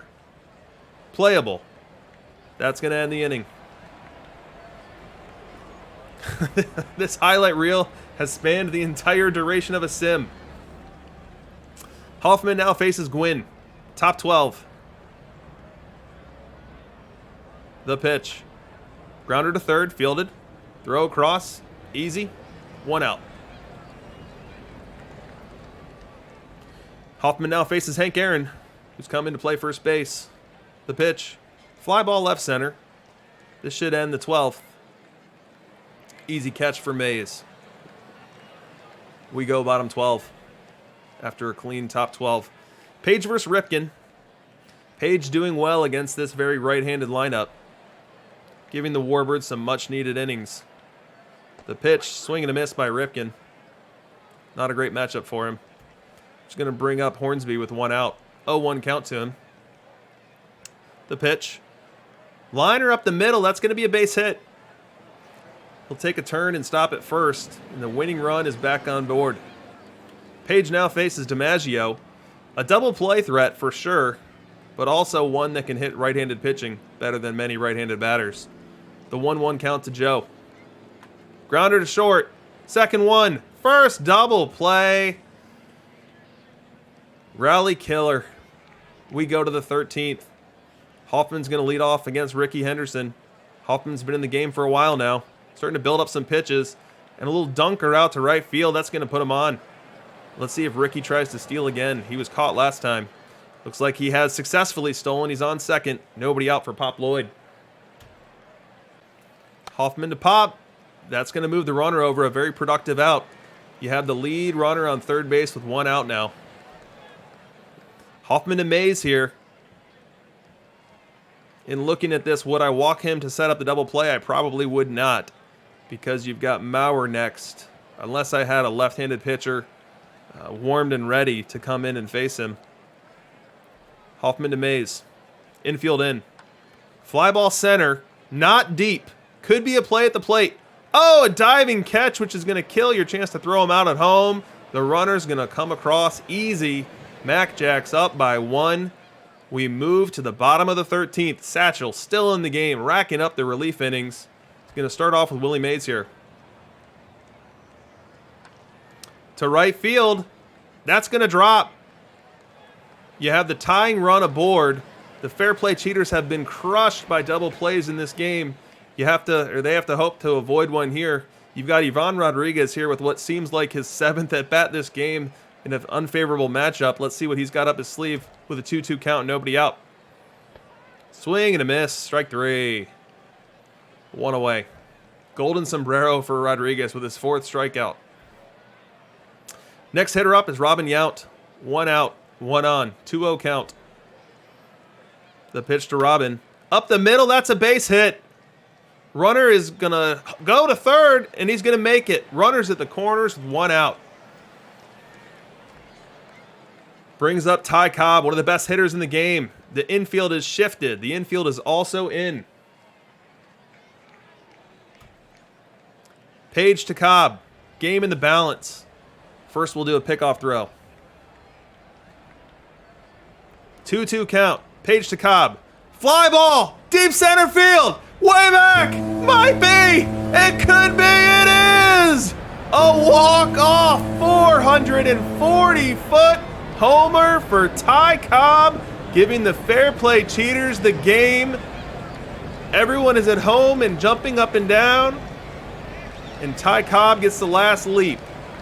Unbelievable game. Fair Play Cheaters walk it off in 13, and we're heading right into the next sim. Whew! What a game. What a wild game.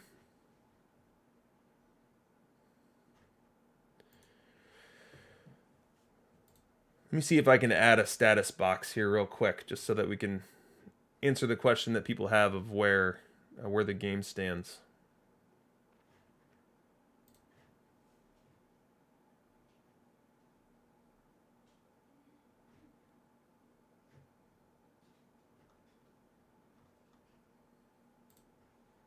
What a game.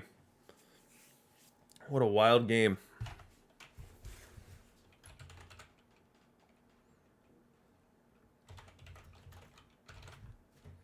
All right, let me get this status box up, and then we'll be good to go. That game took a lot out of me. I can't imagine being one of the combatants watching it. Holy cow.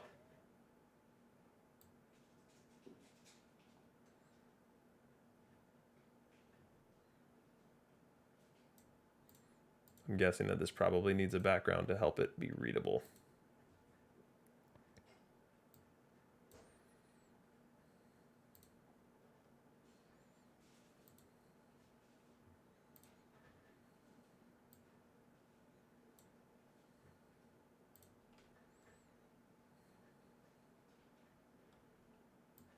There we go. This should do it.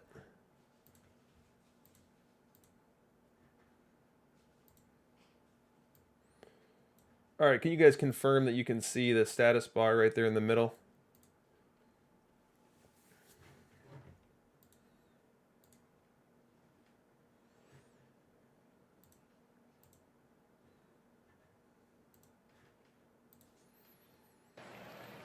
Awesome. All right, so we go to game 4. There is no rest for the weary here. And if you're Mac Jacks, you just suffered a crushing loss after getting the lead late, deep into extra innings, and then having your bullpen blow it with a walk-off homer. And a bullpen that was tired going into games 1 and 2, and then gets somewhat taxed in game 4. Now, Satchel Paige did throw a bunch of innings to prevent having to throw all his arms, but here we are in game 4 with game 5 right on deck. You definitely want to have a rested pen. This game's going to see Spawn go for the Cheaters, and we'll see who's pitching for the Warbirds. In terms of the lineup for the Warbirds, you see 7 right-handed batters, and as we know about this park, the right-handed batter is neutral, whereas the left-handed batter is nerfed. So this lineup's going to be a good configuration for the Warbirds to have a chance to do some damage against Spawn. Let's start off with Ricky Henderson.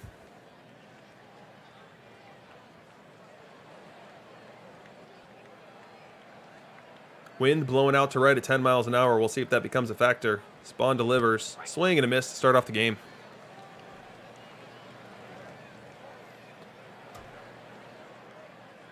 We've got trouble. Fast forward to the top of the 3rd. Spawn still on the mound for the Cheaters. The Warbirds, though, have Mays and Mauer on base with Henderson at the plate with a 2-0 count. Looking for some early damage. Spawn pitches. Drive to center. Deep but playable. Caught. Runners will not tag. 1 away now. Spawn now facing Cobb. In the top of the 3rd. 1 out. 3-0 count. The pitch, and that's a walk. Spawn getting himself into a little bit of trouble here. We got him loaded for Hornsby. Hornsby's donning the fire emoji. Hornsby also has 3 homers in game 1 of this series spread across the 2 different teams. Let's see if he's got some more damage in mind here. 1-1 count with 1 away. The pitch. Hit down the right field line. That could clear the bases. One run's in, second run's in, third run I have to assume is coming around, but I can't see a thing. Throw to third, though, and they're going to get Cobb going for 3. The damage is already done, though.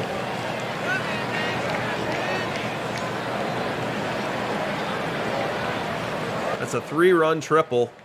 And let's fast forward all the way to the top of the 8th. One thing on the scoreboard I want you to pay attention to. That hit column for the fair play cheaters. It appears as if we're witnessing a no-hitter through 7.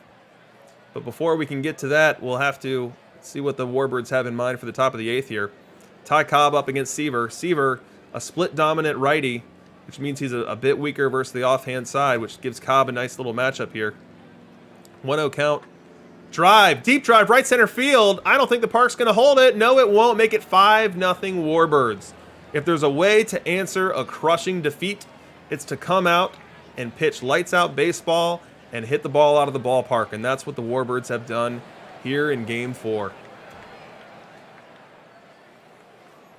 Let's go bottom 8. Fair play cheaters looking for their first base hit, and they're going to have to do it against Greg Maddux. And seeing as if this is the first highlight that we've seen for the fair play cheaters hitting side of things, I have to assume Maddux was the starter and is nursing his no-hitter deep in the 8th. 3-1 count on Ripken. Fly ball left field. That ball's going to get down. The no-hitter is broken up. But it's just a lowly single with nobody out in the 8th. That is the face of the franchise, Maddux, too, for those wondering at home. We go bottom 9. Maddux still on the mound. He's got 2 out and 2 strike on Ty Cobb and is 1 strike away from an absolute gem in a critical game. The pitch. Strike 3 called. Warbirds up 3-1. The Mac Jacks are 1 game away from their 3rd Perfect League title. No other team has 2, and he is a win away from having 3. What a game by Maddux. Let's check out the box score before this next sim comes in. Maddux goes 9, gives up 1 hit, no walks, no runs, and strikes out 6. His playoff ERA goes down to 1.41. That's dominant. I mean, you look at these players, and you look at especially the new players like the face of the franchise Maddux and say, hey, how could one card be worth 2 million perfect points? How could one card be worth 1.5 million perfect points? This is how. You get into the highest level of play in a critical game. I mean, how different is this series at 2-2 versus 3-1? And Maddux delivers an absolute gem. I don't know what Mac Jacks paid for Maddux, but I bet you he's not regretting it right now. I didn't even notice it was an 80-pitch game. Maddux throws a Maddux.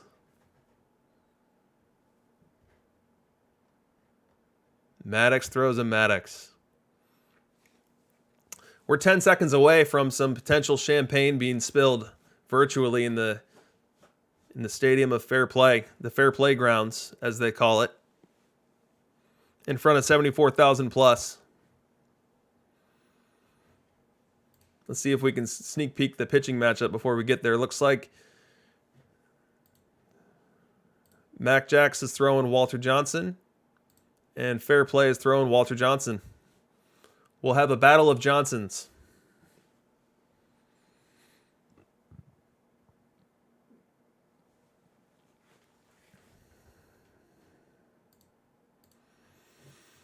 If you're the Fair Play faithful, you have to hope that you can use your home field advantage to steal Game 5 and just give yourself a puncher's chance at getting back into this series by stealing a roadie in 6.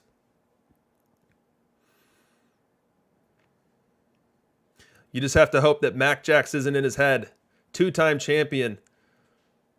Has more or less controlled the pace of play for the first 4 games. The only game that Fair Play takes home is a walk-off homer in the 13th. If you're Fair Play, you want to see a clean victory. 6-1 game where you're in control the whole time.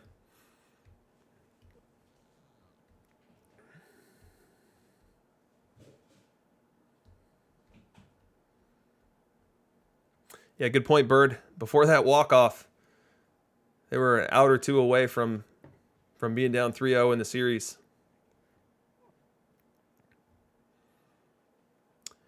Uh-oh. Is this the dreaded long sim?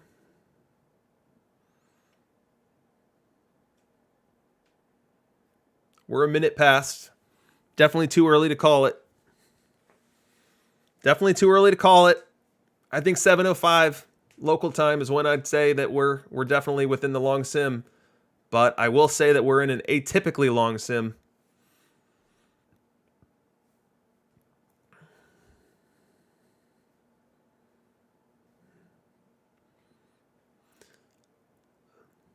Baccarat boy, I think some people would argue that the second place team is the first place in everyone's hearts. I like to believe that was true last week when I got to wear that crown.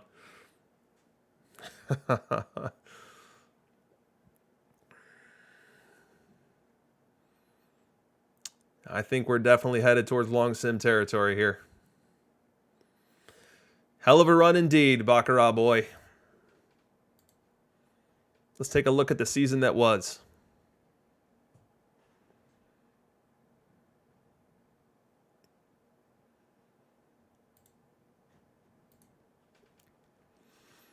Very consistent week or game to game, month to month, and then effectively day to day. That's how we're looking at it. You see a 16-win April, a 15-win May, followed by a 14-win June, 13-win July. So picking up one less win each month. Then in August, where he was a bit underwater, his only underwater month of the whole season, but rescued by a strong September.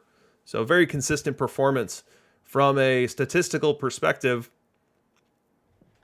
you see the absolute number one in the conference from a run prevention perspective. Only 624 runs allowed, including the number 2 starters ERA, number 4 bullpen ERA.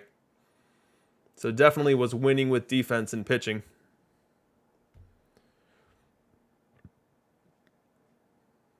Defensively, a very good team, 4th in the conference. Offensively, not much to scream about.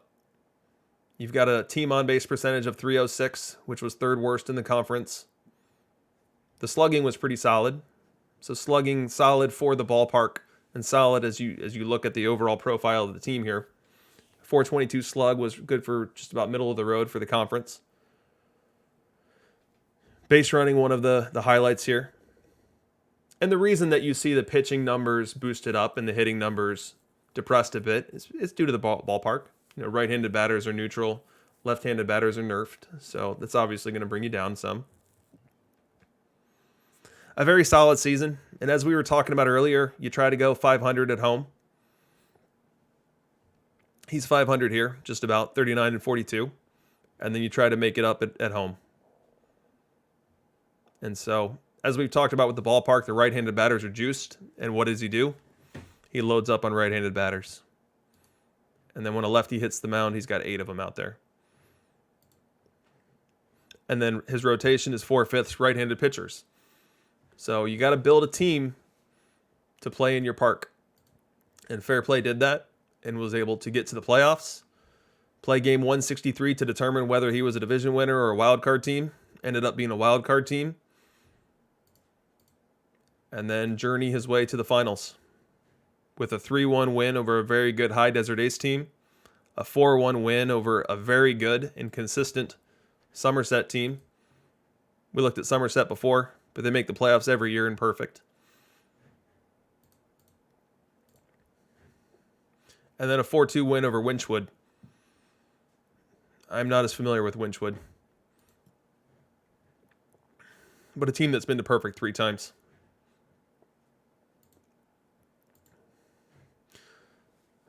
So an excellent season for Fair Play. I'm ready to officially call it.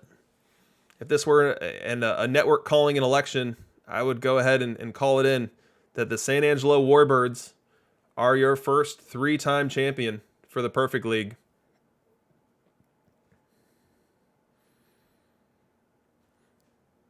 Incredible, incredible, incredible. So Mac Jax is, if not the most dedicated analyst of out of the park baseball, one of.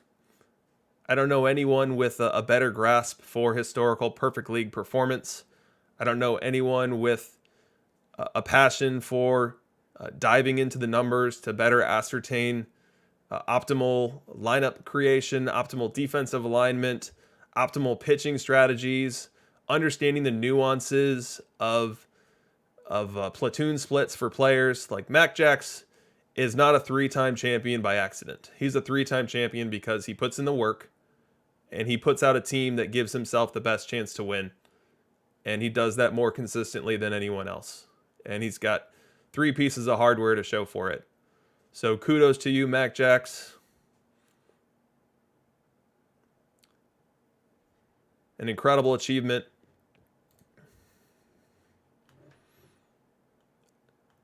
I feel bad for the Diamond Leagues that had to put up with you for the last couple of weeks. But I don't know when the next time a Diamond League will have to see you again will be. So we see the 2041 and 2042 Perfect League championships that Warbirds already has. We'll go ahead and add a 2047 championship to the list. And look out 2048. I have a feeling that he's going to be in the mix again next week. Just incredible. As I woke up this morning and looked at the playoff tree, I said to myself, okay, if I get past Champaign, which Champaign's an excellent team, there was no guarantee that could happen, and it took a coin flip for it to happen, and I can get past either Newton or Manchego, I'll bet you anything that the Warbirds will be there waiting for me. Now, I didn't get that far, but my premonition proved to be true, and that the Warbirds were destined to be in the championship series. They took the Newton Sloths to 7, ended up pulling out that series.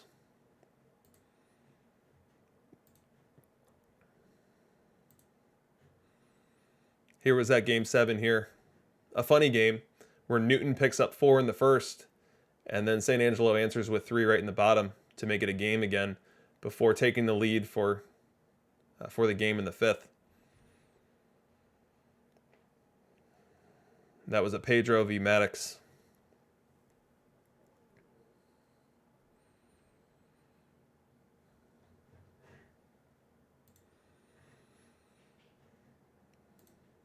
What a game. What a season.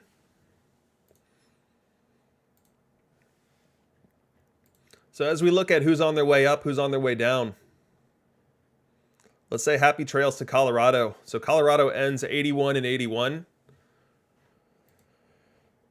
And they have been in Perfect League for just about as many seasons as anyone. 2030, which I believe may have been the first Perfect League season, all the way through 2036, at which point they get relegated with an 84-win season. Certainly nothing to scoff at. 84 wins in Perfect League. They proceed to pick up 114 wins, win their Diamond League, and jump right back into Perfect, from which point they make the playoffs 9-10 straight seasons. So it'll be very strange waking up tomorrow and not having the Colorado Lions in Perfect League.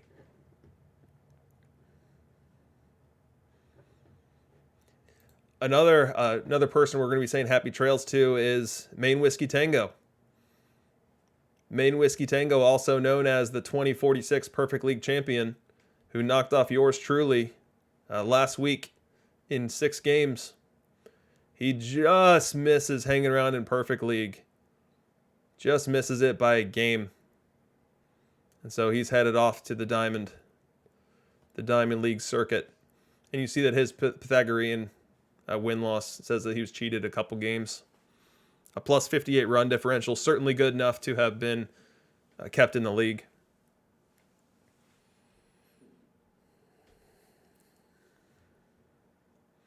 So happy trails to Maine Whiskey Tango. As you look at his month-to-month, a rough April.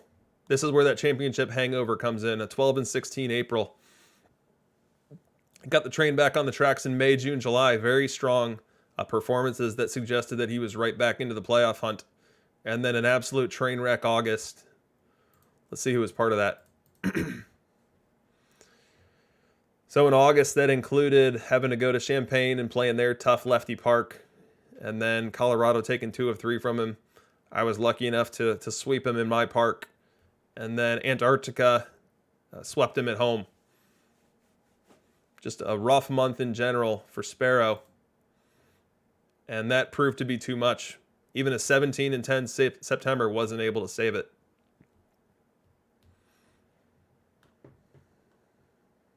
What's odd is you look at the underlying numbers here, second in average, fourth in on base, ninth in WAR, but the runs just were not there. 706 runs, 14th in the conference. So even though he had good underlying numbers from a production perspective, and he had a great pitching staff putting up good numbers, just wasn't able to generate the needed offense.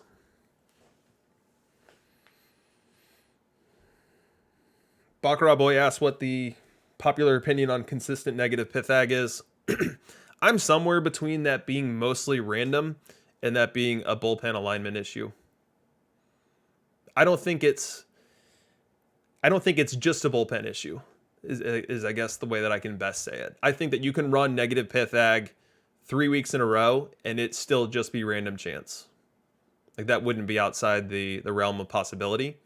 However, if you're doing it 7 weeks in a row, or if you're seeing, -8, -9, -10, with any level of frequency, I think you're likely ending up with some pitchers in high leverage situations against batters they shouldn't be batting against. And an example that I'll give is, let's say you've got a right hand dominant starting staff, and you've got Raleigh fingers in your pen. So let's say you've got Raleigh fingers as your closer. If you've got a right hand dominant starting rotation, that means your opponents are going to have a lot of left-handed batters in their lineup. And if this is the guy that's trying to close down games for you, you could find yourself blowing some late leads and losing a bunch of one-run games.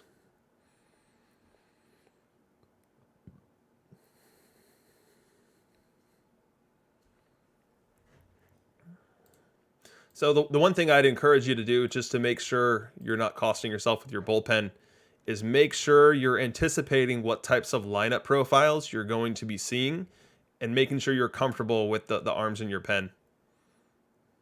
So if you're running a bunch of lefties out there in your starting rotation, absolutely have fingers out there.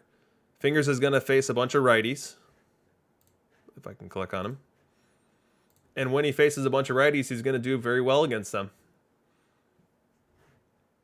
But if you've got a bunch of right-handed pitchers in your rotation, similar to Baccarat Boy, who is running up 4, just make sure you're careful about your fingers alignment, and maybe he belongs in middle relief in lower leverage roles versus being a stopper or a closer.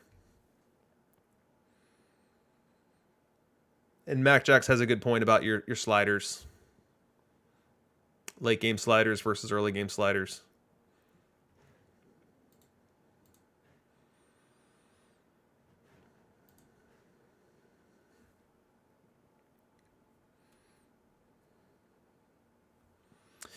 Yeah, I think Baccarat Boy, you have a good point that not everyone is at that level where they're messing with their sliders, they're messing with their player strategies, and I think that's totally fine.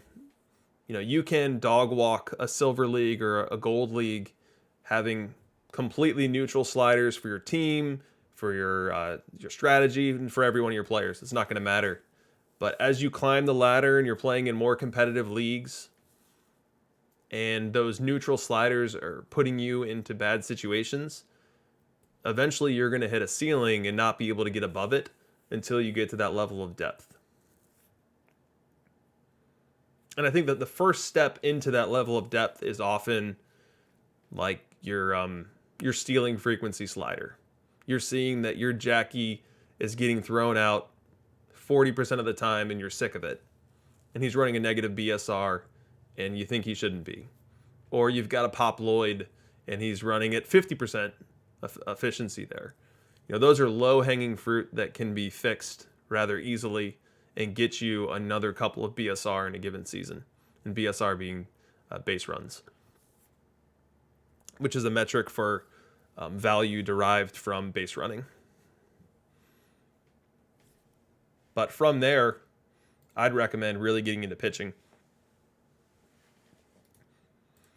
and knowing what your team needs for a given moment. So like let's say you were like Mac Jackson that first game where your pen was really taxed. If part of the value you need from a game is just getting that pen back to health, maybe play with this slider here. And again, it's probably not something that I would get too cavalier with in the playoffs. But if I'm in the regular season and I've got a really taxed pen and I've got a Price or a Maddox going out there, I'm going to jack that slider all the way up to try to get back to pen neutral for the coming games, especially if it's a while for an off day. And then for a pitcher like Pedro, think about your pitch count. I've got mine at 100. For those lower stamina pitchers, you don't want them to routinely be getting destroyed in the 7th inning, 8th inning because they're going to that 110, 115, and then someone really takes advantage of them.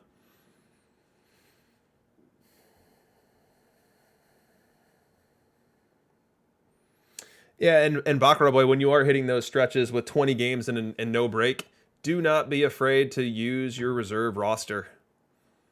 Like, I've got my starters there, but if you look at my reserves, you're going to see a ton of innings here.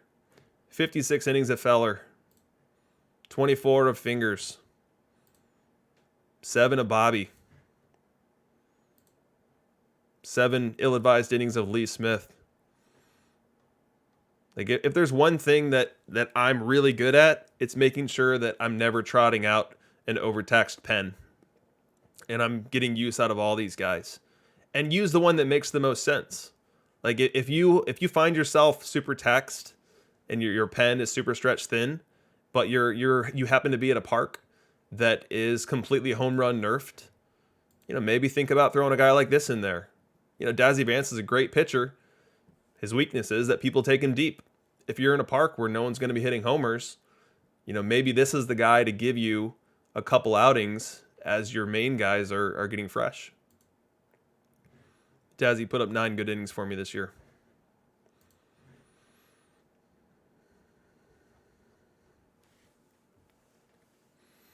$7.18, we're still long simming. Right around now is when we got the confirmation last week. And ironically enough, I should say, it was Mac Jax providing it. I was streaming my own World Series and praying, hoping upon all hope that we had hit a server bug and it wasn't the dreaded long sim knocking me out of the Perfect League World Series, but that wasn't in fact happening, and Mac Jax was the first one to confirm it. I think he confirmed it with the achievement that Main Whiskey Tango had, the 1,000-point achievement for having won the World Series, and so we should be getting confirmation any minute now.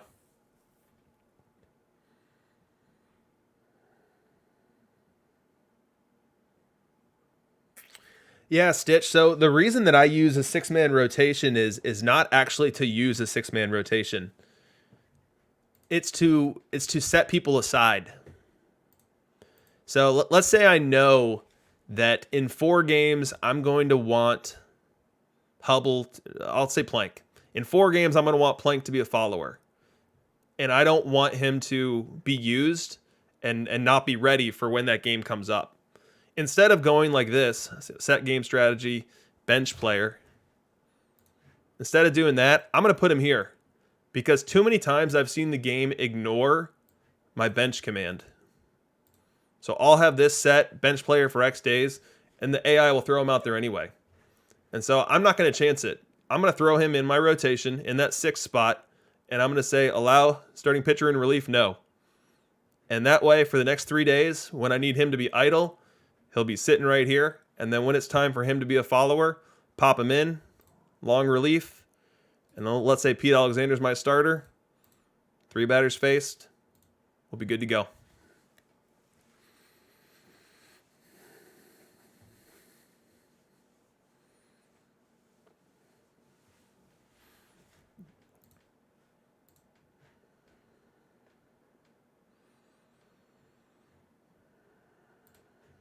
Dish is talking about his stats. Let's take another peek at those. Yeah, you're right, Dish. 214 homers. You had plenty. Let's see, were you juicing your ballpark to get to those? Not really. Pretty neutral park. Yet you found the homers anyway.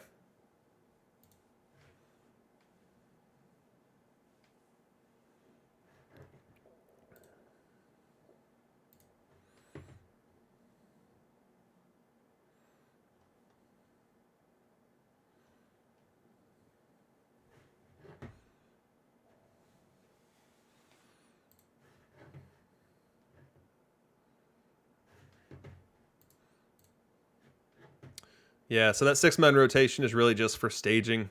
I don't think I ever had a period in this. Ooh, here we go. Sims in. I don't think I ever had a period in the season where I was actually running 6 concurrent starters.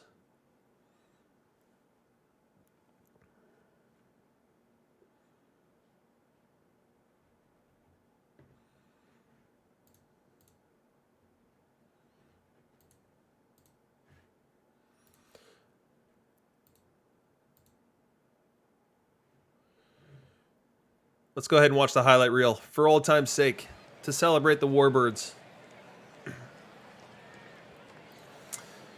So it looks like fair play went Price. I think we were anticipating a Johnson v. Johnson battle, but we ended up with David Price here, and the Warbirds end up with 5 right-handed batters to counter. So starting off the game is Ricky.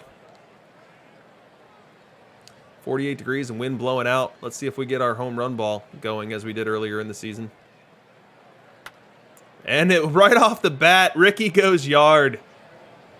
An ominous omen for the fair play cheaters when the first batter of the game launches the 4th pitch into the seats. Something that Ricky was well known for in his real-life career, and he does it in a big moment for the Warbirds. Unbelievable trend in this series where the visiting team just scoring runs with reckless abandon early in games. So we see the Warbirds did end up throwing out Walter Johnson in the game. And here's the super Jackie, the Jackie that's been doing it all in this series. Let's see if he causes a little trouble here in the bottom of the first. And he does. Deep drive, right center field. Why not, Jack? Do it again. Make it 1-1. Man, I love postseason baseball. And one of the things that I love the most about it is when the home crowd gets deflated in the top of an inning, and then the home team comes out in the bottom of the inning and cranks a homer or does something huge. The best example of this that I recall was a Cubs game, obviously, as a big time Cubs fan. But in Game 7 of the 2003 NLCS, I'm pulling a deep one here. Most of you probably know that as the Bartman series. But in Game 7 of the 2003 NLCS, the Cubs, Kerry Wood was pitching for the Cubs, and he didn't have his best stuff. He fell behind early, and then I think Moises Alou hit a homer to tie it, and then he fell behind again.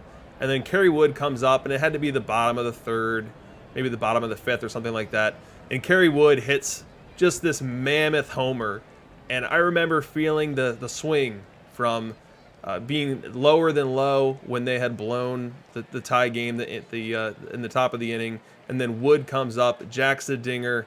And that's actually the loudest that I can ever remember Wrigley Field being. Just incredible. All right, back to the test at hand. Top of the second here. St. Angelo at the plate. Ricky ends the inning. Oh no, that was an error. Error on the shortstop. Broadcast malfunction there. Imperfect broadcast. So we're in the top of the 4th now. Max Jack's up by a run, having scored that run via unearned. And it's Price v. Mauer. Definitely advantage Price on the matchup here. Let's see what plays out. The pitch. Driven deep right center field. No way. Mauer. A monster home run versus David Price. In a ballpark that nerfs left-handed batters. And Price a split dominant lefty, and Mauer a lefty bat that struggles against that same hand. Very unlikely homer, but one that the Warbirds will welcome. 4-1 lead. Walter Johnson now for the Warbirds. Leading off the 4th is Jackie, Super Jackie. And Jackie cranks another one. This one's going to the wall. If only they could bat Jackie 9 times in the order, the fair play cheaters would be guaranteed to win. This is going to be a triple. Jackie setting up his cycle. He's got the 1st inning homer and now a 4th inning leadoff triple. That run scores. Now we go bottom 7. Hornsby versus Johnson with Ripken on first, nobody out. The pitch. Grounder to short. This is trouble. That's an easy double play there. Fair play has hit into more than their fair share of double plays. You just hate to see that. As you're watching these highlights, there is nothing that kills you more than seeing double play after double play after double play, just erasing what could be highlights for you. Fast forward, bottom 7. Johnson facing Mays. The pitch. Little dinker. Who's going to make the play? No one. That's an infield hit for Joe.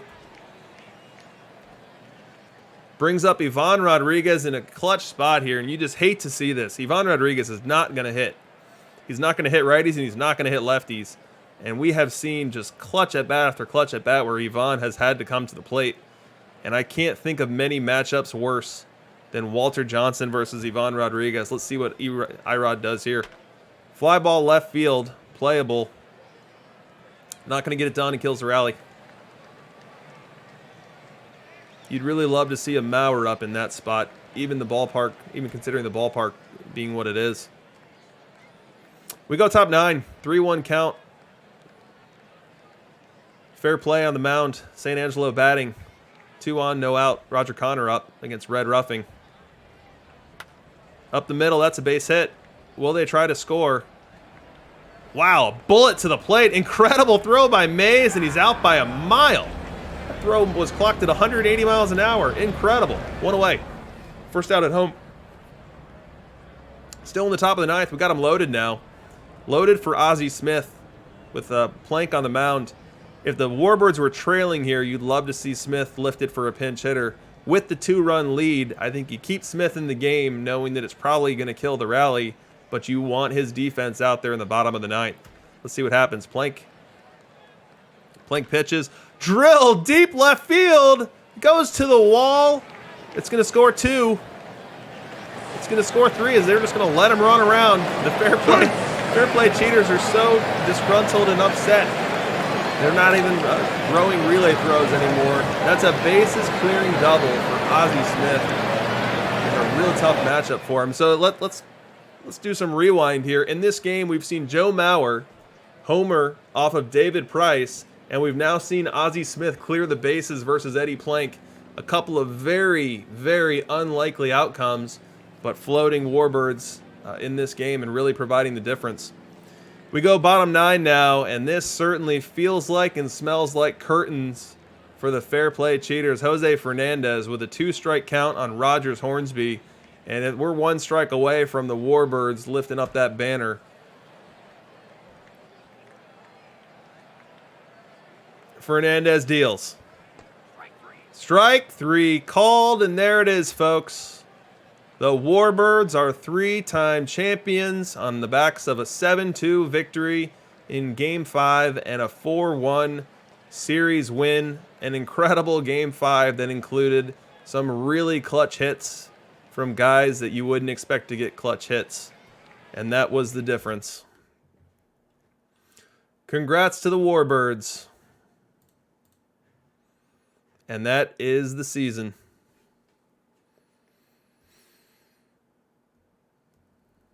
Let me go back to the box score there.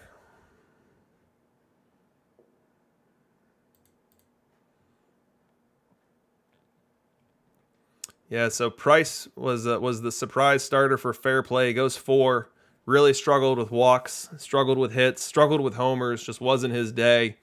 Feller came in and was solid. Randy came in, gave a clean inning. Koufax was even clean. And then Red Ruffing loaded the bases with walks in advance of Plank coming in and letting Ozzie clear them. So not what you wanted as a fair play fan, but that's how it played out. And then on the St. Angelo side, Walter Johnson gave 7 very quality innings. Didn't strike anyone out really, but the balls in play didn't do much to hurt him. And then Feller came in for 5 outs of clean baseball. And as you're looking for opportunities to get Feller in the game, as we look at his splits here in the pen, 11 more stuff, 5 more movement, 9 more control. You know, this is the type of lineup that you want him going against. A lineup that has only 2 lefties. So he can come in for a clean 5-out hold and then give way to Jose Fernandez to cap it off. Ivan Rodriguez, I know I beat him up. I beat him up plenty in this series, but he ended up being somewhat of a drag. 0.95 average in the postseason with 2 ribbies. Not to say that Yount was any better.